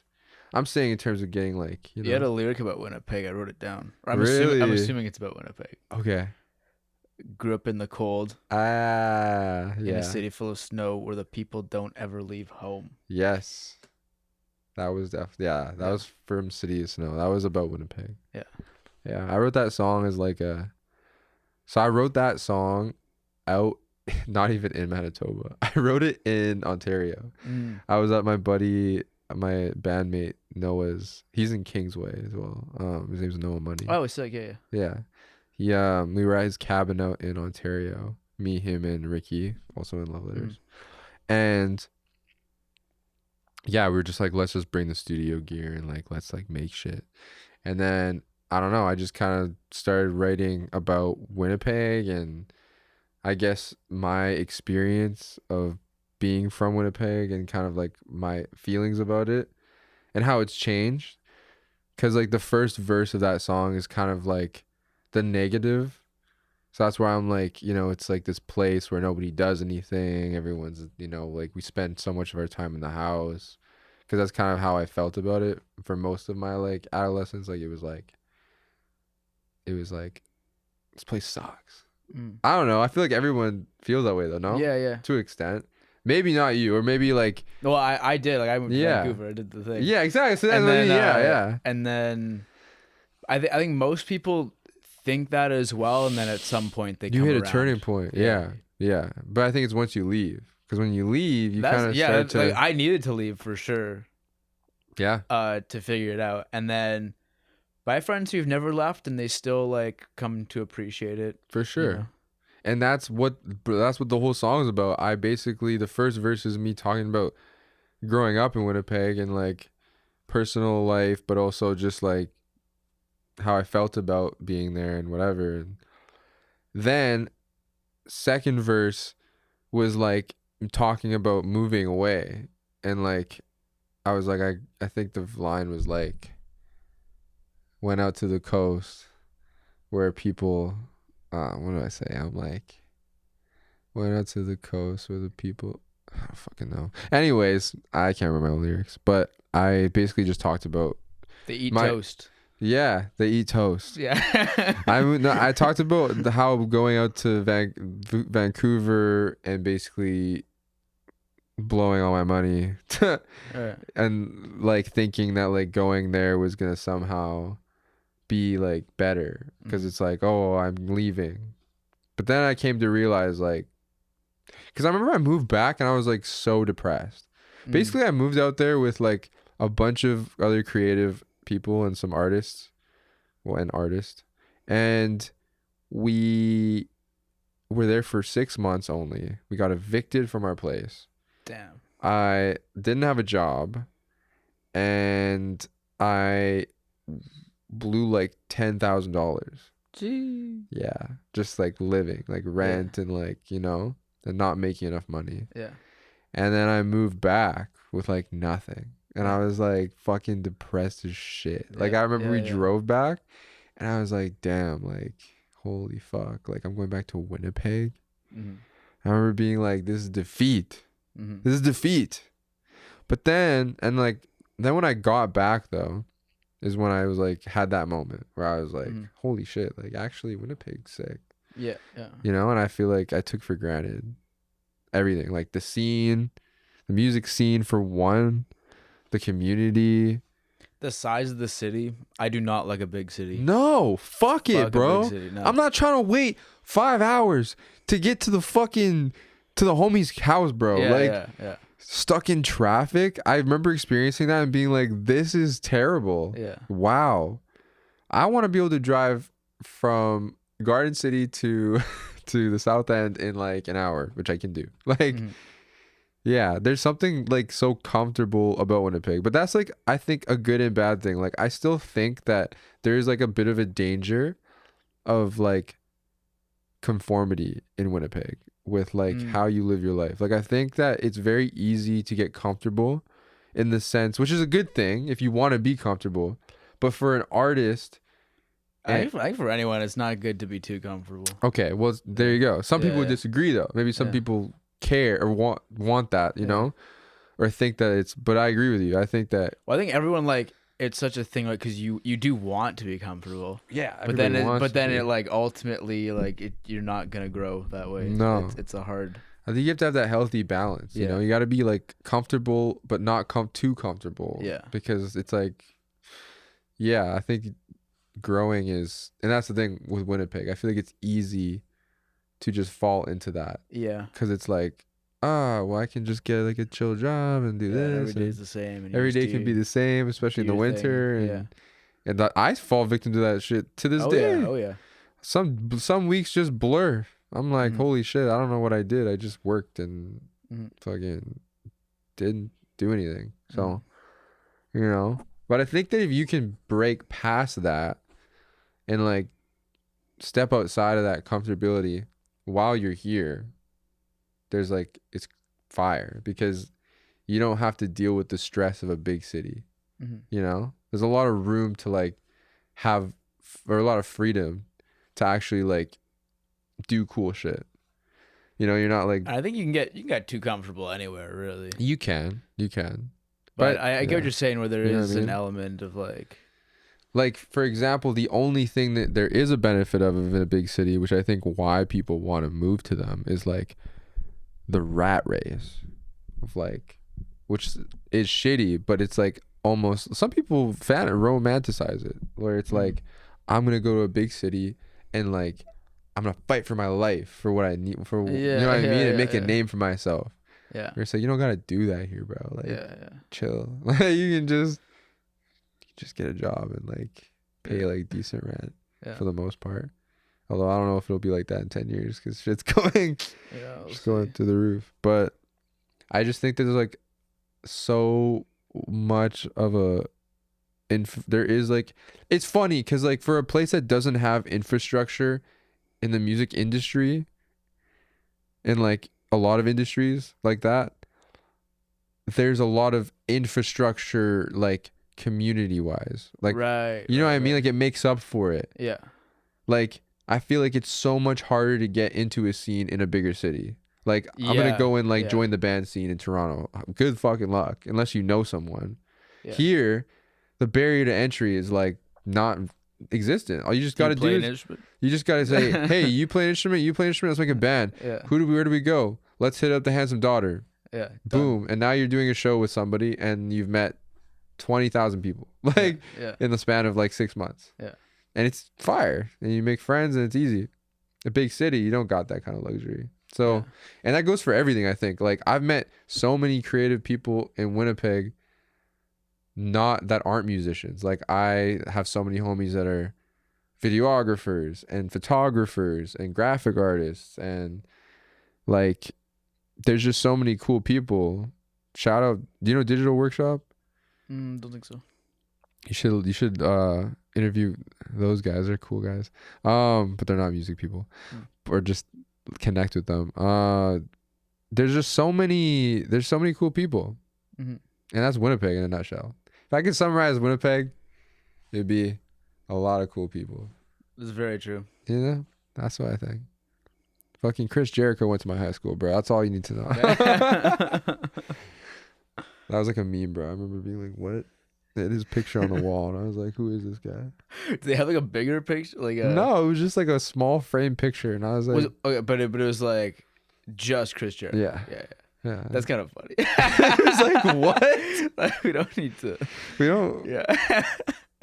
Like, the fuck? Yeah. I don't know. I don't know other notable people. I guess you got to take what you get. Yeah, like... Terry Fox.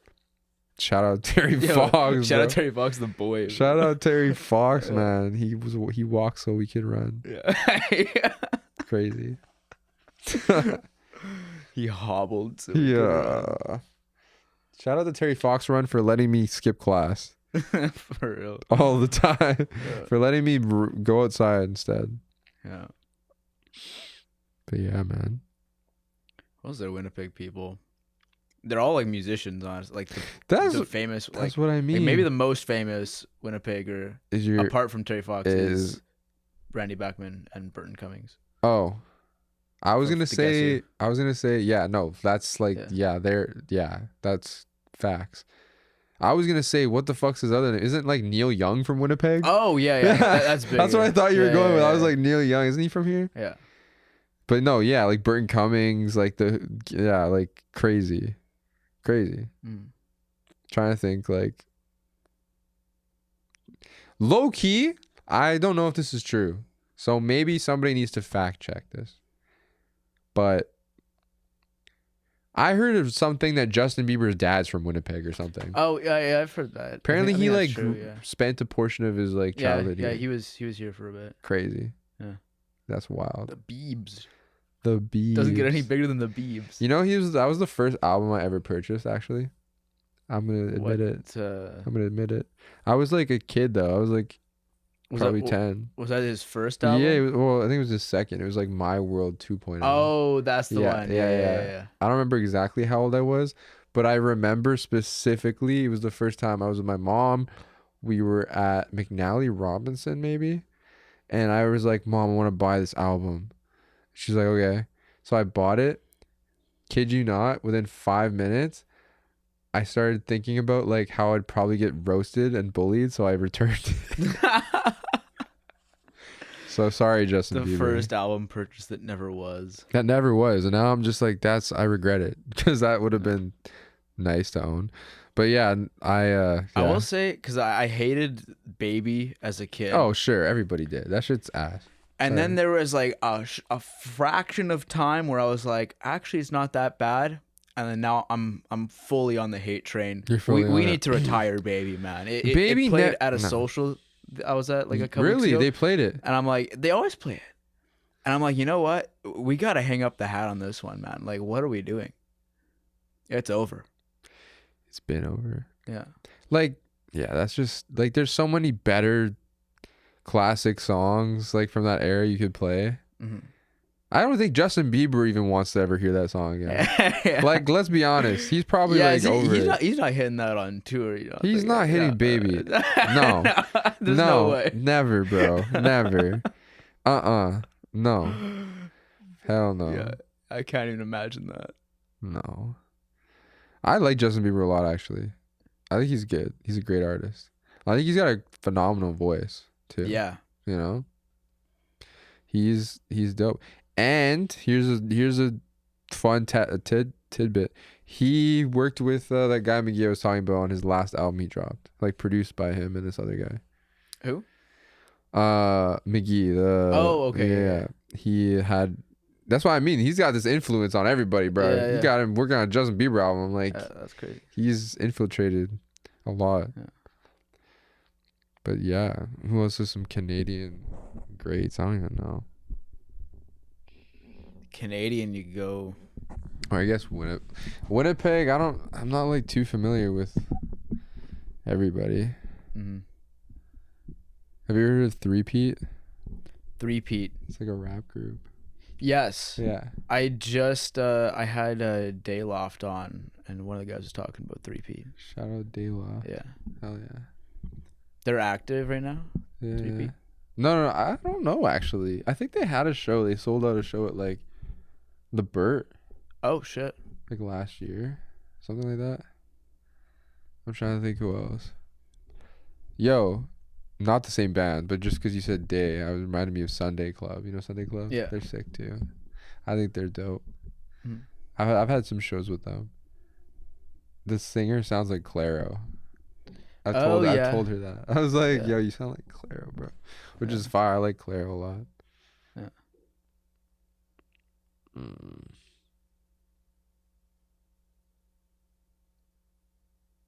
Yeah. Joni Mitchell. We're just thinking Canadian now. Oh, okay. I was like, she's from Winnipeg. No. The fuck? Yeah, Bob Dylan's from Winnipeg. Just start making up shit. So Ice Cube grew up in Waverly. You know, NWA. Yeah, northwest, north side, buddy. Assiniboine. Northwest Assiniboine. Yo, that was crazy. Fuck. Let me look at. I consulted my notes for that quote, but this is, I think, the longest I've ever gone without notes. Without looking at the notes. That's kind of fire. We were cooking for a second. We were going off. Yeah. Apart from music, what are you getting into? What am I into? Yeah. Dude, I'm a fucking nerd, bro. Yeah. Like the biggest nerd. I right now, well, I love Star Wars. Hell yeah. It's a big one. I saw the Jace clip. That was funny as fuck. Dude, I got that's the most Jace shit ever, bro. I got Nadar Veb. Jace, if you're watching this, you're the biggest nerd ever, bro. I fucking love him, man. Me and him, like, cause I've played shows with him too. He's like, we just nerded out. Yeah. I saw he was your guitarist. He was. He was. He's also just insane. Yeah. Let's just take a minute and let me just like show my respect to Jace Bodner. He is like the most talented dude I've ever fucking met in my life. He's ridiculous. Like crazy. Yeah. Jace, if you're watching this, I love you. But yeah, that was so funny. I watched that and I was like, bro, he would start talking about Star Wars, bro. Because that's all. It was like in total, it had to have been over a half hour of the episode was Star Wars. Yeah, not even surprised. Yeah, he's a big movie guy. Yeah, he loves movies, but I love movies. That's the thing. I'm a big movie guy. Nice. I love film. Best favorite director. Favorite director. George Lucas. No. I really think Quentin Tarantino's up there. Mm-hmm. Probably Scorsese. I saw the man up there. Yeah. Good. Yeah. He did Goodfellas, right? Yeah. Goodfellas is one of my favorite movies. That's an incredible movie.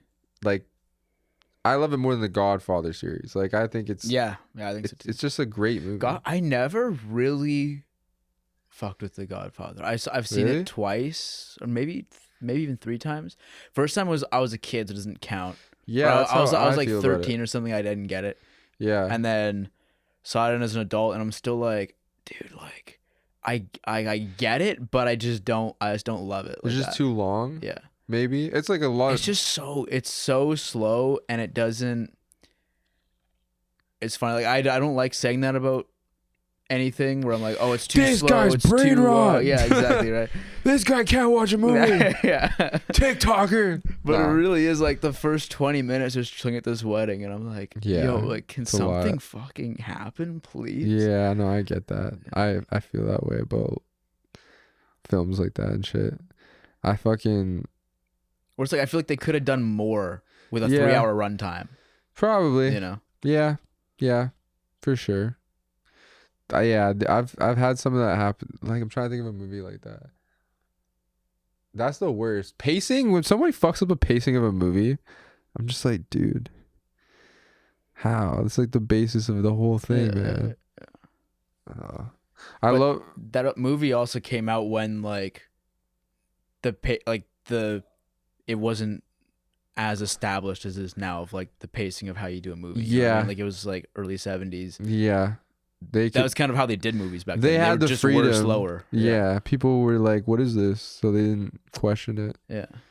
Whereas now it's like, where's the fucking action? Now it is in the opposite direction where like movies are too stimulating. It's like ADHD, catered. Yeah, like someone gets shot in the first 2 seconds, and I'm like, oh, like holy. can we know who they are first? Like, No, get to know me first. No, before you just blow his brains out like that. Take me to dinner first. Yeah. I think I don't like Michael Bay movies, like shit like that. No, yeah. I can't, bro. I don't care about explosions. Like, I'm sorry. I don't care how cool it looks. I'm not like, whoa, it was a cool explosion. Yeah. Like, I want dialogue. I like characters, development, movies, like shit that makes me feel something in that capacity. Mm-hmm. Or here's a good example of like Inglourious Bastards has that 20-minute scene. Okay, I haven't seen Inglourious Bastards. Oh, okay. I know, but I need to. That's incredible. There's one scene that's like all in German, and in contrast to the 20-minute opening of the Godfather, it's like so intense, but it's all dialogue, but it's just like because like the stakes have been set and you know where everyone's at, and like you know shit's about to pop off. Yeah. And so it's just like this super tense scene that's like super long, not in English, and you're just like fucking dialed the fuck in like the entire time. You're just like, it's like yeah. Yeah. I gotta watch it. I think you know what's bad, bro?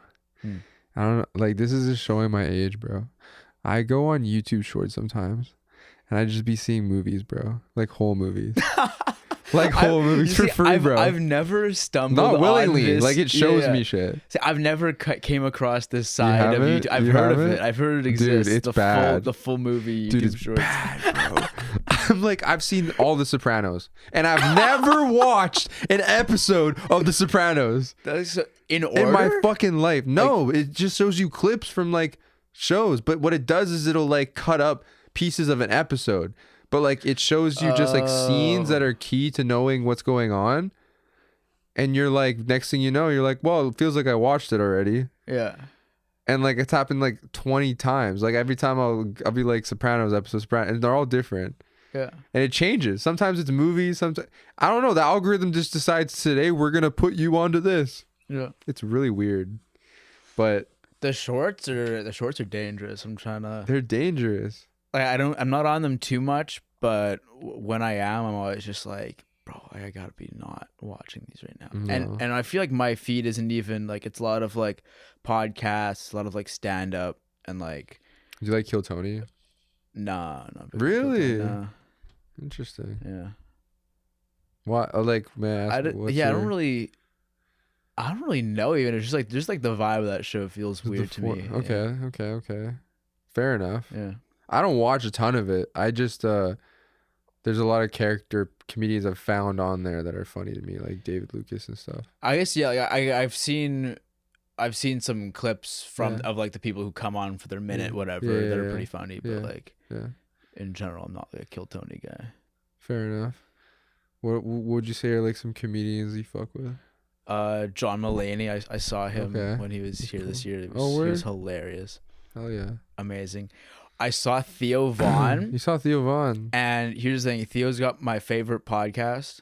Okay. I think he got the best one. It's hilarious. I've watched some of his episodes. I think I was watching the Timothy Chalamet one. Oh yeah, he did with him. Yeah. Yeah. He's because he has on comedians, but also like experts in whatever field or actors, and he's just like a good conversationalist guy. He just seems like a really nice dude. Like Yeah, I would exactly, love to talk to him. Here's the thing. I go to a stand-up, worst stand-up I've ever seen. Honestly, he bombed an entire hour. He was like sweating. It was bad. I'm not okay. I'll be honest though. I'm not even surprised. I wasn't really either because he's not known for that. No, he's not a stand-up guy. Yeah, like he's funny in like such a not I don't want to say niche way, but like he's like funny in that his mannerisms and the way that he like just acts. Well, he funny. needs someone to bounce off of. Yes, like he's hilarious on the show. He doesn't tell jokes. It's the way that yeah. And then he's on stage with the mic and he's got no one to bounce off of. And then he was just like he was sweating, like I said, he was just struggling for an hour straight, and he just went to like immediately went to like the most racist, fucked up things to say about minorities because that's just like all he has in his back pocket. He doesn't have sure any material. Canadian crowd love that. Yeah. So it was just it's like what do you guys tough. Yeah. No, that is I want to go to a live comedy show. They're a lot of fun. Yeah. I don't know anyone who's coming soon. Well, I've even thought of just going to like Rumors. Yeah, Yeah. I've been a couple times. It's a good time. Like I just feel like it'd be so much. Here's something I thought of recently. Yeah. Get a squad together. Okay. Go to an open mic comedy. Yo. Everyone gets a minute. And like a bunch of people who don't do it would be funny with musicians actually too if we got like a musician squad. Musicians trying to do stand-up comedy. Yeah. That'd be funny as fuck. Yeah. Do you think they'd be good or bad? Do you think that musicians are naturally inclined to be better at stand-up or no? Yes, because they're better on stage. Okay. So like the nerves aren't gonna get to them in the same way as like an average person, I think. Sure. But I don't think they're gonna be any funnier. Fuck no. Fuck no. No. But they'll at least not be like cringy awkward, I think. I actually disagree. Really? I think that most musicians are introverts. And like I think if you put them on stage with a mic, it would be so funny because of how awkward it'd be. Like it'd just be like, what? I can see that side of it too, actually. Bro, so many like the amount of like front people I've seen who they like they're killing they're all charisma, and then as soon as they have to talk they just shut down. They're like we have merch. Yeah, right. Yeah. You try to talk to them after the show, they're like, yo bro, that was so sick, like I think you were great. Oh thanks bro. It's they're like, oh really cool. I gotta go. I gotta go load the van. Like they're just like yeah, because bro, I'm telling you, it'd be funny to watch though. Yeah. Imagine. You just put it together, man. I think it'd be a blast. You should host it, bro. Everyone sign up to do a minute. Yeah. I wonder if that's the best way to. Well, no, I think you need to have. I know what my joke It's got to be in public. It's got to be like at a proper comedy spot, I think. For sure. Like Rumors. Yeah. Like just pack it. Well, that's what I'm wondering now. Like if we made this a thing, you'd get a bunch of people and we would just it'd be like too many people. So you might have to make it its own event. True. Or you just get like a small a group of 5 or something and go. But this is what you do. You get people to apply. Actually, no. You invite them. And then be like, who wants... Yeah. I don't know how many people can fit in comedy clubs. Like, what's the capacity in that type of shit? Like, is it... Rumors... Is it small? It's pretty small. I think, probably 200. I don't really know. Okay. Because it's all tables. Makes sense. Yeah. I'd go up there. I'd be like, I'd be like. The thing is, I think if we do it like an event that you're just performing for everyone else who's doing it, it's not as it's not a public. No, you gotta you gotta have some randos in there. You gotta have it open to the public. Mostly randos. 100%. But then like the open mic comedy scene is not exactly popping off in this city. I don't know anything about it at all. So I just know there's one. I know about two. There's one at Johnny G's. Okay. And there's one. I forget what it's called now, but someone just told me about this the other day. It's like behind a fucking grocery store. It's like a back room in a grocery store. They have a little open mic. Sounds hard. Yeah. I feel like that'd be better. That'd be cool as a music venue. Yeah. Yo, come listen behind a grocery store is crazy. Yeah. I only know about one comedian in the city. Fuck, what's his name? It's not Manuel, is it? I don't know. I see his clips pop up all the time. It's like Yellow Man something. I don't know. Anyway, I want to go to more comedy shows. Yeah. For sure. That would be funny though. Musicians trying to be comedians. Telling you, bro, it'd be the most awkward thing ever. Be like,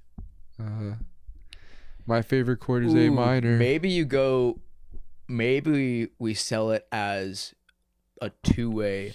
It's an open mic. Musicians trying to do comedy and comedians trying to do music. Yo, that'd be sick. And you could have, that'd be kind of funny. Yeah. Would you just have them like in parallel perform? It would be like the music's going at the same time, or would you do like comedy act, music, comedy, music? Comedy? I think you go, comedy, music, like comedy, music. It's fire. That'd be funny. You know, there's gonna be one dude up there with like a clarinet. If that's the funny part is the comedians would find a way to make it funny. Yeah, that's right. And the musicians would find a way to make it insufferable. No, I'm just kidding. Oh god. Damn. I should make that happen. Yeah, I'm down. But other interests? I'm trying to think of like other shit I'm into. I used to be a big gamer growing up. I was like total, like this is what I mean. I was total YouTube kid, internet every day, video games. Like I played sports in high school, but like up until then, I was fully like online. So I was a big gamer. I don't know. Did you ever play video games like that? I was never big competitive because I sucked. Fair enough. There was like a couple Call of Duties that I sunk into. Black Ops 3. COD. Black Ops 3, bro. I had Black Ops 1, 2, 3. I was on that shit. I used to like Minecraft. Why am I saying used to? Like I don't play it from time to time. I still play it. I used to really like this game called, well, the whole franchise. I love Elder Scrolls. Oh yeah. Yeah, I'm a huge nerd for that. Like Skyrim, one of my favorite games of all time. I could talk about that for like an hour. I never played it, but I know that I would love it. Dude, you gotta play it. I'm just saying, it's one of those games that's like, it's not even a game, bro. It's just a whole experience. Yeah. The only thing is you gotta be prepared to be like locked in because you're gonna be doing nothing for like you're gonna be in your room cooped up. It's a good winter activity. Yeah. Well, that's why I haven't played it, because I'm always like with those types of games. I'm just like I can't do the. Well, yeah. The times. When I was 11, when it came out, I had like all the time in the fucking world. I tried to replay it, and I'm like, dude, I can't. Like, this is too much dedication. I might just be out of video games at this point. Like big games like that. It's hard to get into. Like GTA 6, like would be sick, but like, do I really? I didn't get a PS5 till 6 months ago, because I haven't played video games like for years, and then I was like, let me get a PS5. Because they were remastering this game called Oblivion, which is the precursor to Skyrim, and I was like, I want it. But I used that as an opportunity to also play the Spider-Man game, if you've played that. Oh, one. yeah. Because that's another thing. Yeah. Huge Spider-Man nerd. Huge, like, loved playing the old games and, like, comics, everything Spider-Man related. I was a fucking... So I played that recently. That was, like, the last game I played and completed. But yeah, no, I feel you. It's like there's no time. You see Into the Spider-Verse? I loved the first one. Yeah, the second one was good. There's a new one. I haven't seen the second one. You I know haven't? there's a new one too. Yeah, there's a third one I think coming out. The first one was incredible. I love first it. one's one of the best superhero movies. Yeah. But okay. Here's a real question: what's your favorite Spider-Man? Like, who? I actually haven't seen the Tom Holland ones. None of them? No. Dude, how? I don't know. I jumped off the Marvel. Okay. Fair enough. Early. So obviously Tobey Maguire for me, but yeah, Tobey for me too. But I've grown to appreciate the other two like a lot more. Like I didn't like Andrew Garfield at all when he first came out. I remember being like, "The fuck is this?" I thought he was pretty good. I think I was funny. I think I was just young and I was like really attached to the Tobey movies. Yeah. So for me, it was like, "Fuck this guy." Like I was just like, I don't really care. Yeah, I think because I saw them more recently. Okay. Yeah, like if I saw them when they came out, I probably would have had the same thoughts. Yeah, it's just like, but then I recently rewatched them and I was like, Andrew Garfield's a great actor. I love him as an actor anyway. And I was like, and he's great. The second one was pretty ass though. Yeah, no, it's hard to come back from that one for sure.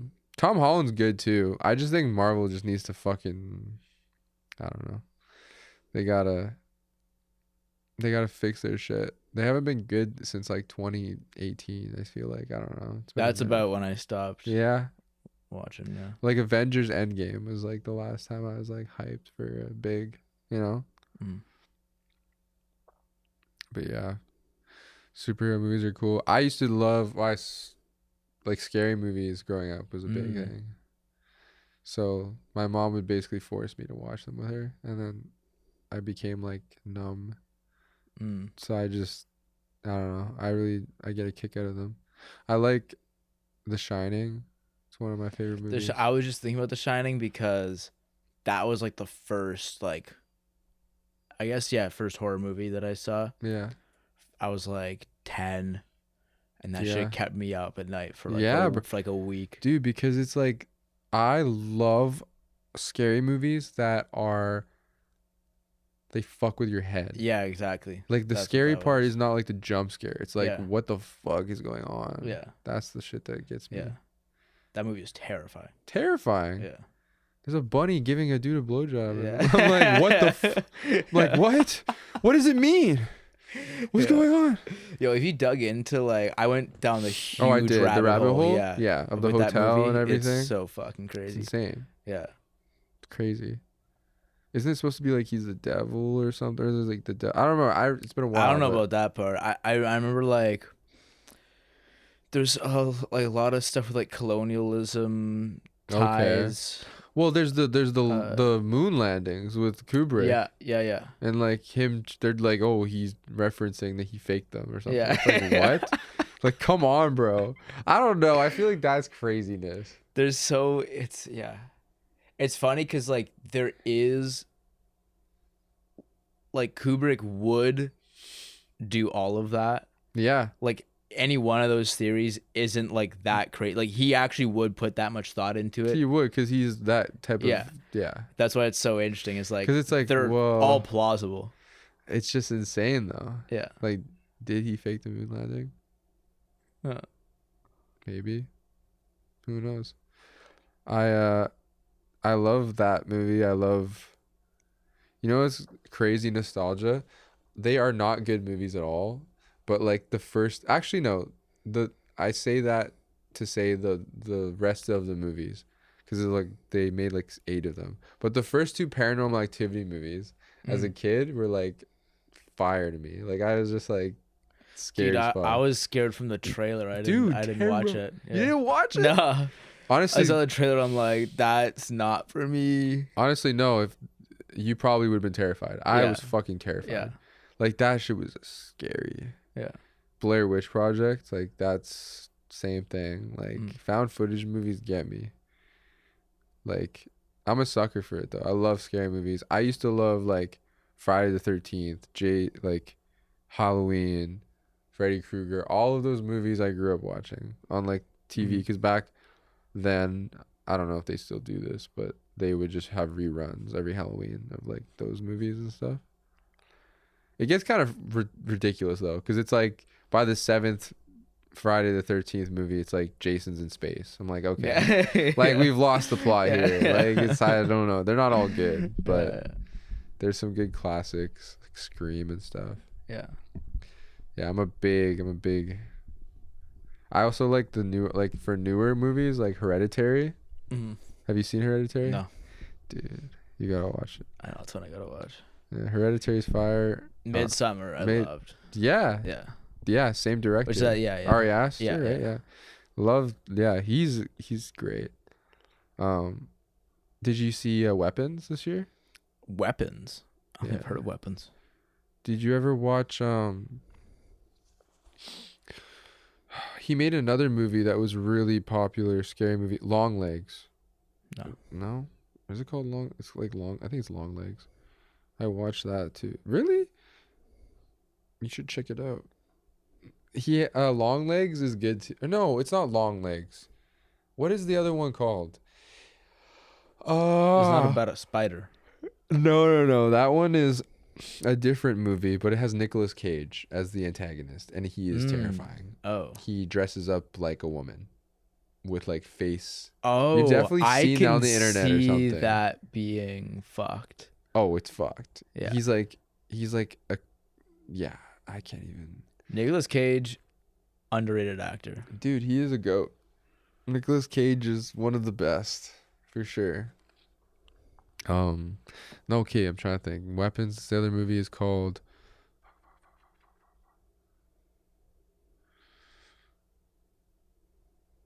It's on the tip of my tongue. Oh, this is gonna bother me. You ever? Well, okay. I guess, are you into scary movies? Because I feel like if you. No, I definitely haven't seen it. So then, yeah, probably not. Yeah. But you should look up Weapons. I feel like you'd fuck Word. with it. It's cool. Word. What kind of yeah, what are you into? Like, what's your? For movies, I like drama, thriller Type shit, yeah. Yeah. Bro's like, I like 50 Shades. Nah, I was playing at my girl's. Her mom was watching it the other day. I was like in the living room. I was like, I've never watched this. This is intense. I remember when it came out, I just watched all the sex scenes on the internet. That's like the most like dude thing to do. Right? Types in what's this 50 Shades sex scene. Yeah. No, I didn't even. I would do that totally. I didn't search totally it out. I came across it somehow. Dude, I used to do that with like. You ever seen Jennifer's Body? No. Oh, that's like it has like Megan Fox in it. Yeah. There's like a scene where she's like making out with the other actress, Haley Steinfeld. I don't know. I just remember like watching that or like looking up. Oh, you know what? I think I probably saw that too. Yeah, I was just like, kid, fucked up kid. Yeah. Yeah. Trying to think. Oh shit. Well, outside of movies, like, what else are you into? Reading. Really? I'm reading a horror right now. It's called Tender is the Flesh. Tender is the Flesh. It's right there. Yeah. It's about it's like all the animals died, and so now humans are bred and used as meat. So it's like cannibalism. Yeah. That shit's scary. Yeah. The book, I'm not sure where it's like. I'm like halfway through now, and I'm like, it's like pretty short. But I feel like I just don't really see how it's gonna. It feels like we've just like not a whole lot's happened already, and I'm just like, what is the point of what's going on here? He like keeps like the main character like works for like one of the plants or whatever that like breeds these things, and then he gets as a present from his boss or some shit, he gets a female that is like bred to be eaten. Okay. And then he doesn't kill her, and he keeps her in his house. He keeps her. Yeah. Freaky. Yeah. Human Centipede type shit. I'm playing. This is funny. Do you see it? When I was a kid, yeah. You did see it? Yeah. Okay. It's fucked up.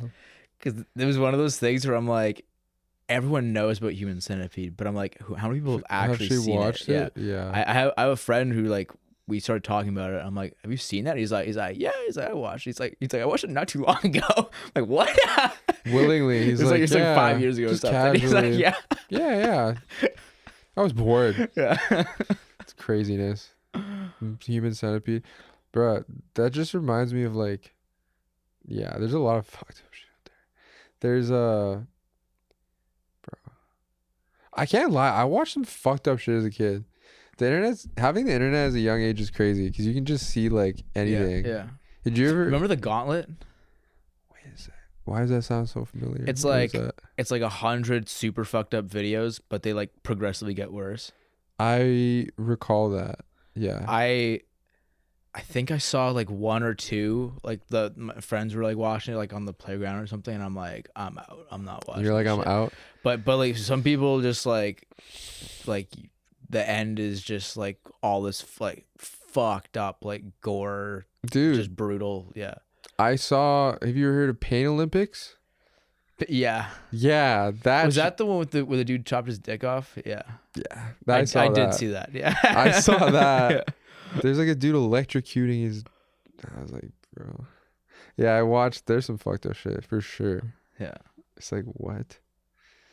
Oh my god. All right, here I'll ask you a couple more questions, and then we'll roll.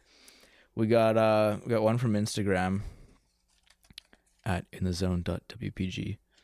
Ben Notes is wondering, no, what do you want for your Suicune? My Suicune? What do I want? Yeah. What is it? Wait, in context. What do I want? I want $1,000. Like, give it to me. Is this paper? What do you mean? Is this Suicune a card? Yeah, it's a Pokemon card. Okay, yeah. Yeah. He's hinting at the fact. Yeah, me and him are both into Pokemon right now. I grew up on Pokemon heavily as a kid. Like heavily. And I had all my cards like collected. And it wasn't until recently that I like went through all of them and was like, oh shit, this one's like worth like decent amount. So I gave all mine away. Dude. Yeah. Critical. Yeah. Critical for real. Dude, in this day and age, bro. I have a card that the one he's talking about, Suicune, if it was in mint condition, it would be worth like I think like 1,500. Wow. It's only worth like 3 now. Because it's like all fucked up.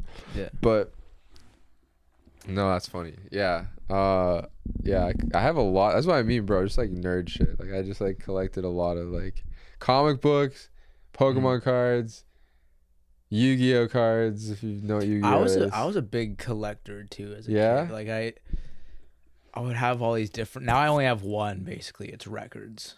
See, that's the one I haven't gone into yet, and I think I've abstained from it. Purely because of how costly it is. Yeah. Like I'm like. Oh, and I don't. Yeah, I haven't bought any. Well, I bought like a couple of local ones recently, but yeah, in general, I don't really buy them a lot anymore because they're expensive. They're so expensive. Yeah, it's stupid. I was in Toronto and with my band, and we were at this record shop. I can't remember what it's called, but it's like I think it's like well known there because it's like. Downtown, it's like huge though, like giant. I didn't actually know which one you know what I'm talking about. Yeah. You like, kind of like go down. I haven't been in there, but I think it has like a big record on the outside. I think so. Yeah. And it was like, but I just remember like they had any record ever. Yeah. But like all my bandmates were going crazy buying like 4 or 5 records, and I was just like, I could not. Yeah. I can't spend this kind of money right now on rec. I also don't have a record player.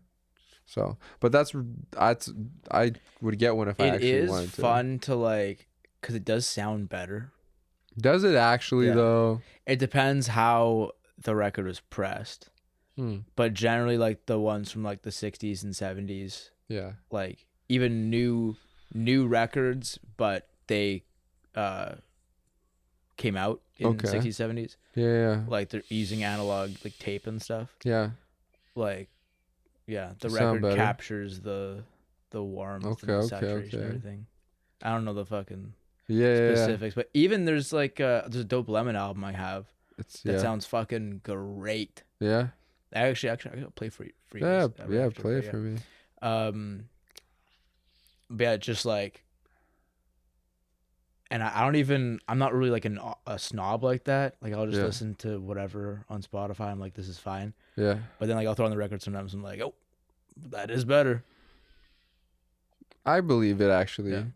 Because Spotify also, from what I understand, just the second you make something like convert it, like when you upload it, for example, like Spotify automatically like does some weird shit to it. Well, now they claim they have lossless.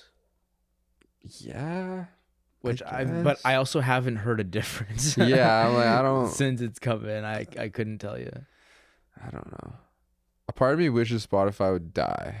Yeah. Like all the streaming platforms never existed. Spotify's up to some goofy shit, man. They just bought Spotify, I don't mean it. Don't take my music down, please. Please. Yeah, put me on playlist, podcast please. Is published through Spotify.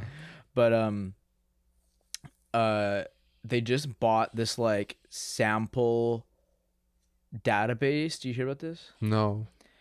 It was like a crowd what's what I'm looking for? Crowdfunded? Not it's like crowd. It was like moderators like just donate, like volunteering basically for the site to like put the database together. And it's just this producer uses a sample. Where's the sample from? And they find it, put it into the database. Okay. So it's like all this information so that you can go as a rap fan. Yeah. Like this is where these sounds come from. Cool. There's a website that does that though. Yeah. So that is the website. Oh, and they bought it? And then Spotify bought it. Wow. So they also have the information of where all these samples are coming from. And so now we're all left to wonder, are they just going to crack the fuck down on all these samples and create a fucking mess? So like they're thinking that like they're going to make it impossible to sample or what? Or like... Yeah, or like retroactively go through these artist catalogs and be like, you need to pay for this and that and that. See, I don't think they... The thing about it, okay, this is what I think the worst case could happen.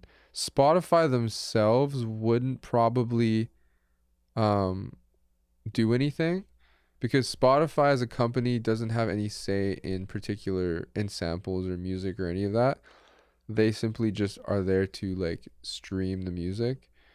Labels, however, they could take advantage. And the labels are in bed with Spotify. Yeah, so that could be a thing. If they were to like allow labels access to that kind of like thing, then maybe that could be a problem. Yeah. But also kind of like I don't know. So that's like a whole debate in itself though, like you know, with sampling like and royalties and all that kind of stuff. Like do you think people should like pay? Like what do you think? It's tough cuz I think it's like if you just use a tiny fraction, like I'm just thinking for me, like I have songs out. If someone uses like a tiny slice and uses it in a creative way where it's making their shit dope, I wouldn't expect any recognition or like monetary compensation for that. But then it's like if they're using like a few seconds or using like a line or something, that's when I'm kind of like, well, like maybe I should get something for that. Yeah. So then it's just like, where do you draw the line? Exactly. And that's where it's like it's all arbitrary except for having it at 0. Like you can't do it at all, right? Pretty much. I think that like the way that I like to go about sampling is not that I do it as much these days, but because I used to do it a lot when I first started. That was like what I really got into producing with. Like, I was like, oh, I want to sample stuff. So what I used to do is I used to go to like Value Village and I'd take pictures of records that look cool. Like I'd just be like, oh, this has a cool cover. Like I bet the music has this sounds. Who cares what genre it is? And then I'd go home later and I'd YouTube like that each album and just like listen and find stuff. But I think that like if you take the sample and you make it, I think that if you're gonna sample, you gotta like fuck with it. You gotta like flip so it hard in like a creative way. Yeah, like you gotta change it and it has to But be that's- unrecognizable. Otherwise, then if it's recognizable, you should. But there are ones that are recognizable where I'm still like, oh, they're using it in such a dope way. I agree. Like, you know, Beach House. That band? Yeah. Yeah. So they had Silver Soul, I think is the song, that was flipped for Money Trees by Kendrick. That's right. And it's like, you can hear it, like, if you know Silver Soul, you can hear Money Trees and be like, oh, like, I recognize that that's that song. But it's still flipped in such a dope way. Yeah. Where it's like, they really are doing something brand new with it. I agree. That's a cool way of using it. I think that I don't know. I would still say that Beach House is like entitled to a small thing. But there's some people that are dicks. Like, you ever hear about the Juice WRLD thing that happened like back then with his song? You know that song that blew up, Lucid Dreams? Yeah. When he first came out? Well, with Sting, yeah. Because it's literally The Shape of My Heart or whatever. Yeah. And Sting took all of the money from the song. Yeah. Like, not just a portion. He was like, no, like, you're giving me all of the revenue. Yeah.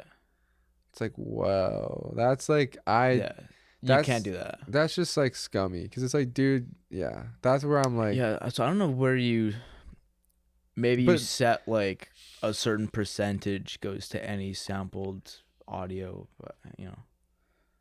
Yeah. Like how much of the song.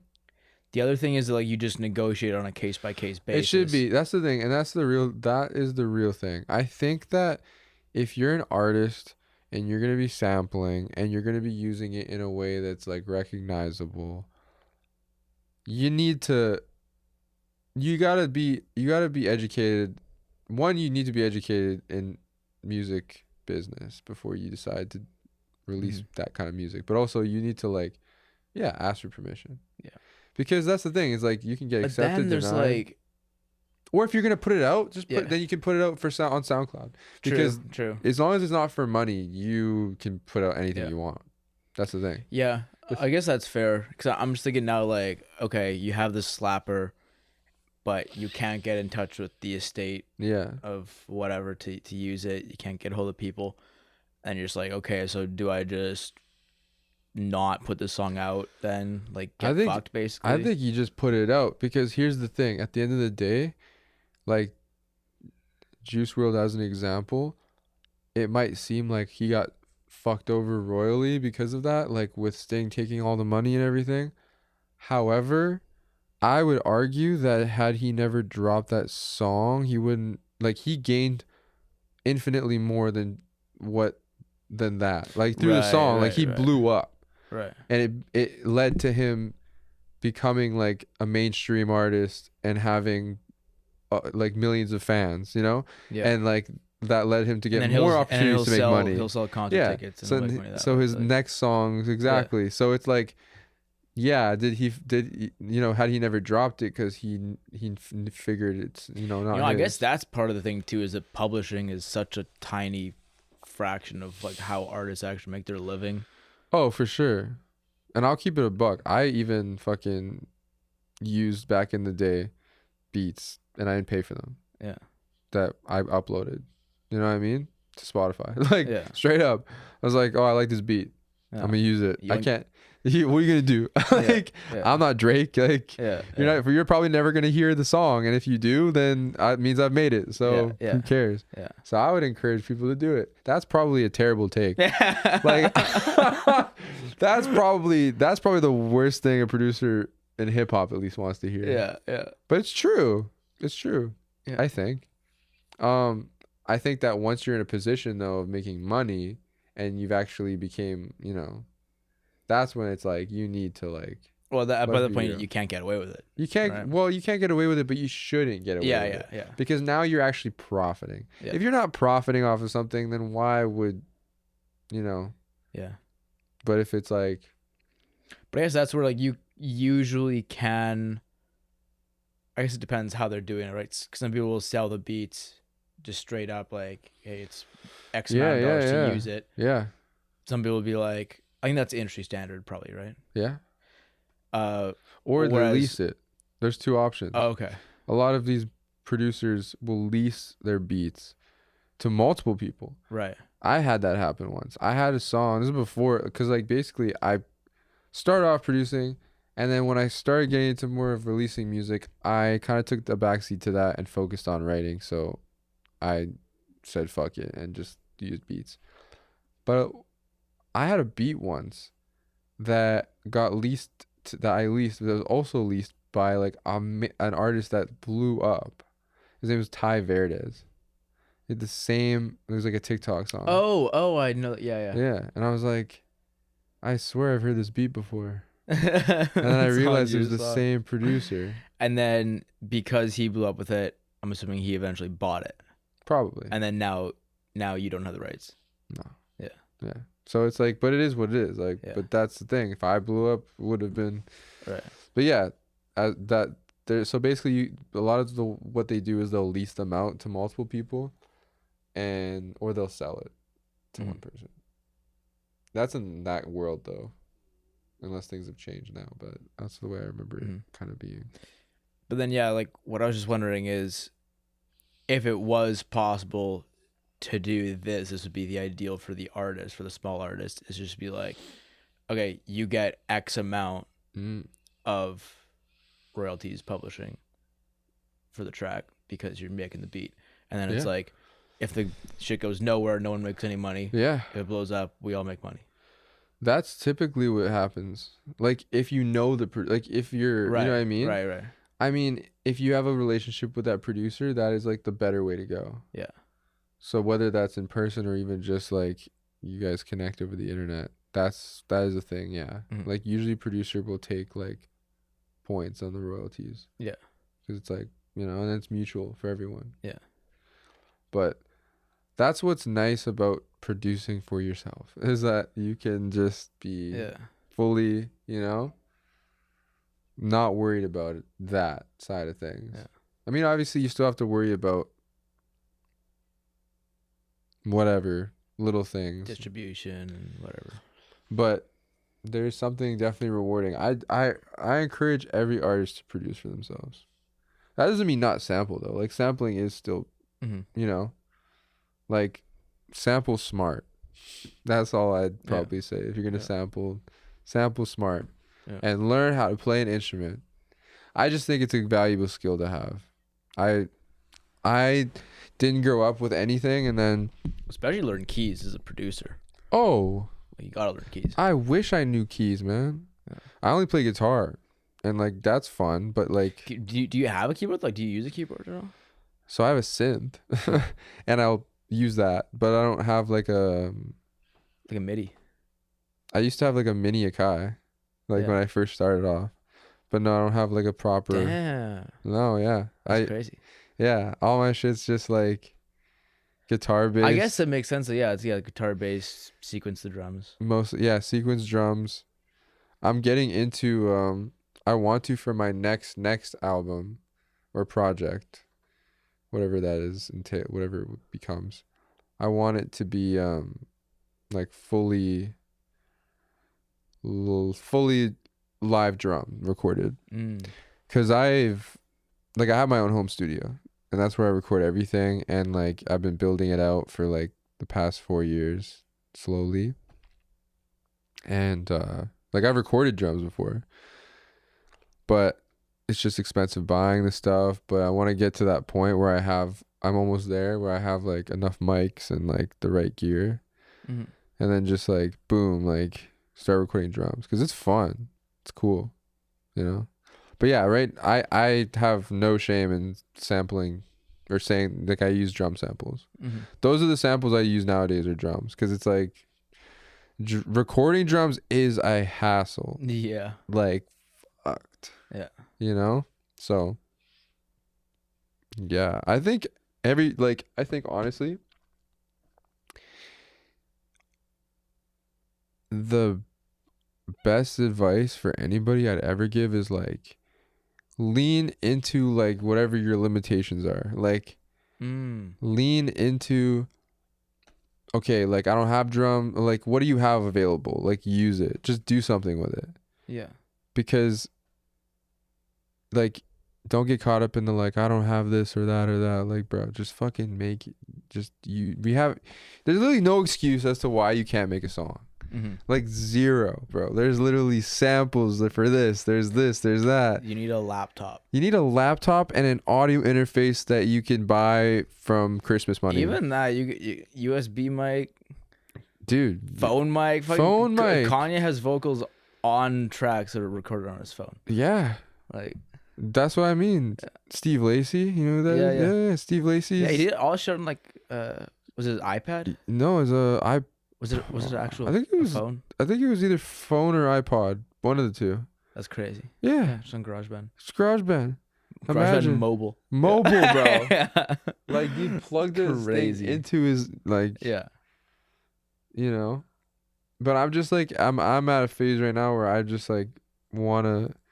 That's what I mean where I was saying before how it's like it's easy to get bored though. Like once you've done the thing, like I've made songs like this way. Mm-hmm. It's like switch up the process. I think you gotta always like kind of switch up your process eventually.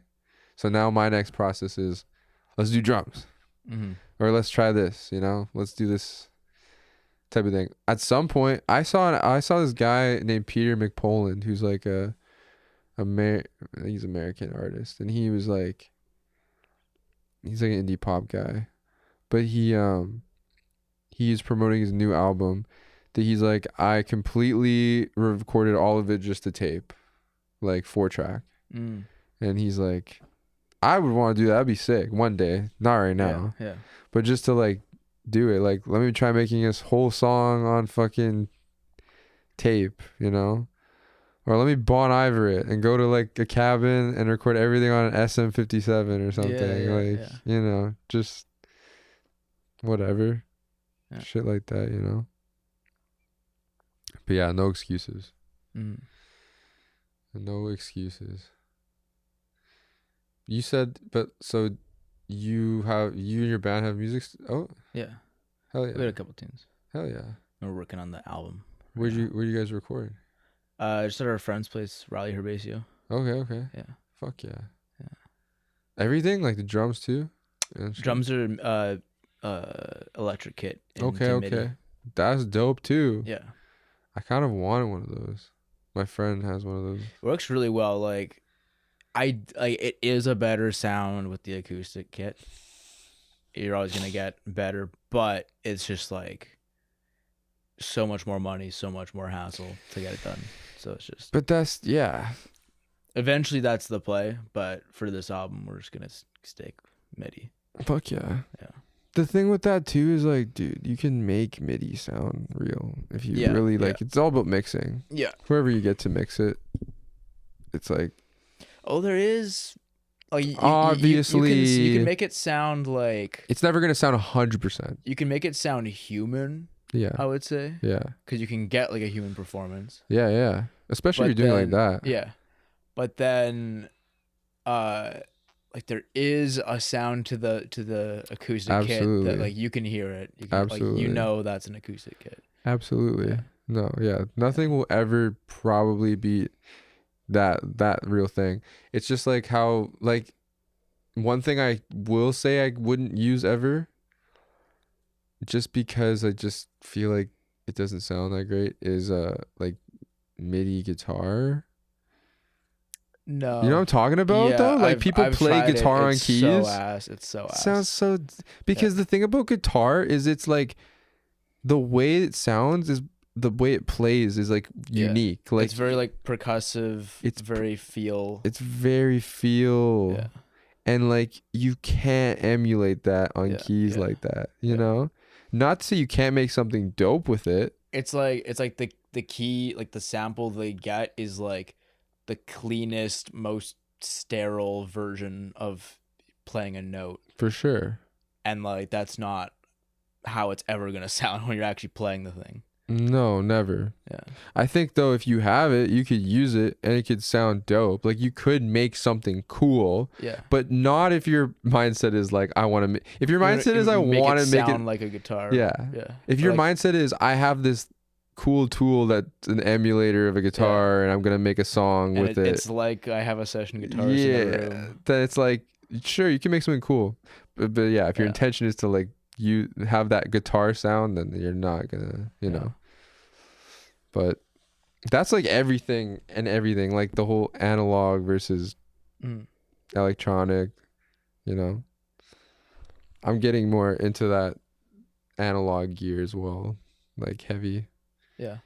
I want to get compressors and shit, and I'm like, am I willing to spend $1,000 on a fucking box of metal? Maybe. I just got a multi effect for the electric. Oh yeah. It's like the TC Electronic Plethora. Yeah. Okay. 3 pedals. Okay. It's all like compressor, delay, and reverb, stuff like that. Yeah. And it sounds really good. Hell yeah. And so it's not analog, but it's like, who cares? Yeah, it's doing really good. For like, it was like $500. Dope. To basically be like that, and distortion is like my only pedals, and that works. Boom. Yeah. Easy. I'm trying to get into, cause like I'm still a baby in guitar, man. Like I've only been playing for like 3 years, and like, bro, like everything I play is on digital. So I'm trying to like get more into like amps and like I know all about them, but it's like, fuck, pedals are so expensive, amps are so expensive. Like the amp is key, I will say. The amp is key. The amp is like arguably more important to the tone than the guitar. Really? I think so.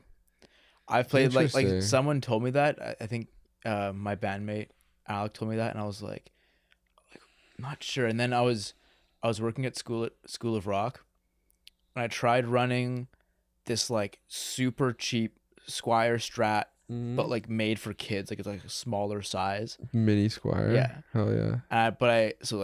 Shit guitar, but I ran it through a nice tube amp there, and I was like, yo, like I would record with this sound, like 100%. Like this is sick. Okay. And that guitar is probably like $100, right? But you get the nice amp, especially the tube. Okay. And it's like it does a lot. Fair. Yeah. Do you have what amp do you run? I got Trainer, which is like Long McQuaid's brand. Okay. I don't really know amps like that. I just went in and I tried a few. You're like, this one in sounds like that like price range. I'm like, yeah, this one's dope. Yeah. Fuck yeah. I went to this dude's crib for a marketplace meetup, and he was showing me like his collection of gear. He's like a dad, and he has like a bunch of old vintage Fender amps. It was like a Showman or something. Apparently that's like a big deal. I don't really know that much. But he was just like, I don't know. It was like, he's like, yeah, this is worth like 5,000. I was like, the fuck? For a fucking amp? He's like, it's from 68. I'm like, damn. Does it sound that much better? Like, I guess. Ooh, that reminded me. I tried an orange amp that was like a big one. This was while I was in Istanbul. There's like there's like a thing there that is more of a thing than here. Is like you can just like rent out a practice space. Really? $20 for an hour. That's it. Yeah. And so it was like a studio. There was like a guy there, but he wasn't doing anything. He was just like, he's like owns the space. Yeah. And so we come in, and then there was like a drum kit there. So like my buddy was playing drums, and then he had this huge orange amp. Like I don't know the exact dimensions, but Big Boy. Okay. I plug into that thing. I play a few notes in there. I'm like, yo, what? That's This is where it's at. That was probably like the best tone on like a guitar I've played that I've experienced. I was like, this is fucking sick. And Orange is like more drive, right? Like it's a more that kind of like a sound on it. Yeah, it's a gritty. It's like, because I know some are more like reverby focused and stuff. That's like very much like it has a clean channel, but I think that's what you usually what it's like famous for is like the drive on it. Yeah.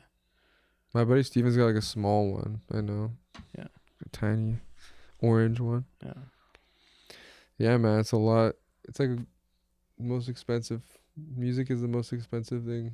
Yeah, it's fuck. Oh my god. All right, one more question. All right. And then we'll head her. I'm hoping there's a good story here. Oh shit, I'm scared. But it's the white shirt, red tie. How'd you land on it? Oh, that is funny. That's crazy. The white shirt and red tie, hey? Honestly, the idea started like 2 years ago. I was like, I hadn't dropped music in a while, and I was like looking to rebrand, I guess. Mm-hmm. And I'm a very big I love doing music videos. I love visual stuff. I was like, I'm trying to create like, what do I want the new Sandman to be? Like, what is this? Well, I noticed that it's a very consistent aesthetic you have. Yeah. Yeah. So I kind of put I put a lot of time into like certain styles and fashion and different like ideas and a lot of influence from movies too and things. And I was just like, I don't know. The actual outfit itself came from, the jacket, I bought it from a thrift store with my buddy Tobiah one time for a photo shoot. He was like, yo, let's do a photo shoot with you in a suit jacket. And I just remember having it after that and being like, I want to do something with this. Some of the inspo was like Talking Heads. Oh, yeah. That was like, that's a big one, was like having oversized jacket. Yeah. You know? It was kind of like, how do I look? Basically, it started off as like, I want to visually show like a character who is like supposed to be an adult but doesn't know they're like isn't there yet, so they're wearing all the goofy I got you attire. Yeah. Then as things progressed, I don't know, I just stuck with it. I was like, I kind of want to build this like character, and that's kind of like gonna lead into this project that I'm working on. The visuals and the songs, they're all kind of part of this bigger like world that I've tried I'm trying to craft out. And like it's a lot of it is heavily inspired by 70s like scary movies and style, and like a bunch of different just like common amalgamation of things. But it's gonna be essentially, though, it's just meant to be a character. Like, this is like a character that I created, I guess, in the suit, tie, recognizable pieces. I was like, what's gonna stand out? Red tie. Boom. You know. I remember when I first did it, I was like, this is awkward. Like, I felt like it was, people were gonna be like, this is weird. Now I'm just like, it's cool. I like it. I think it's fly too. In contrast to the Talking Heads. Yeah. Oversized suit is like goofy as hell. Exactly. Or it's like the outfit you got. It's like it feels like streetwear. Thanks, man. Like dope in a way. You know? Yeah, I was trying to like take the Talking Heads thing, and then I was like, how can I make it still look good though? You know, and not like you know, I don't know. Yeah. But yeah, that's cool. I like that you picked that as a talking point, because nobody asks me about that really. Nobody's really brought up the costumes or the suit stuff. But yeah, no, it's the uniform. Dope. It's the Sandman, I guess. It's Yeah. not me. Yeah. I just wear all black, but hell yeah. Oh yeah, Sandman. Thanks for coming in, brother. Appreciate it, man. Anything you want to say to the people before we head out of here? Show coming up December 27th, side stage with Jay Wood and Love Snow. Go stream You're So Cool. Go stream all my music, but new music coming soon. Album coming soon. Go listen to the SoundCloud. Definitely don't listen to the SoundCloud. I'm gonna regret that. Someone's gonna be like, "What the fuck is this?" Nah, definitely check it out if you want to have a good laugh. But then go to Spotify after and be like, "Oh yeah, this guy's come so far." Haha. Yeah. But yeah, appreciate you having me on. Appreciate you, brother. Good time, man. Yes, sir. Yes, sir.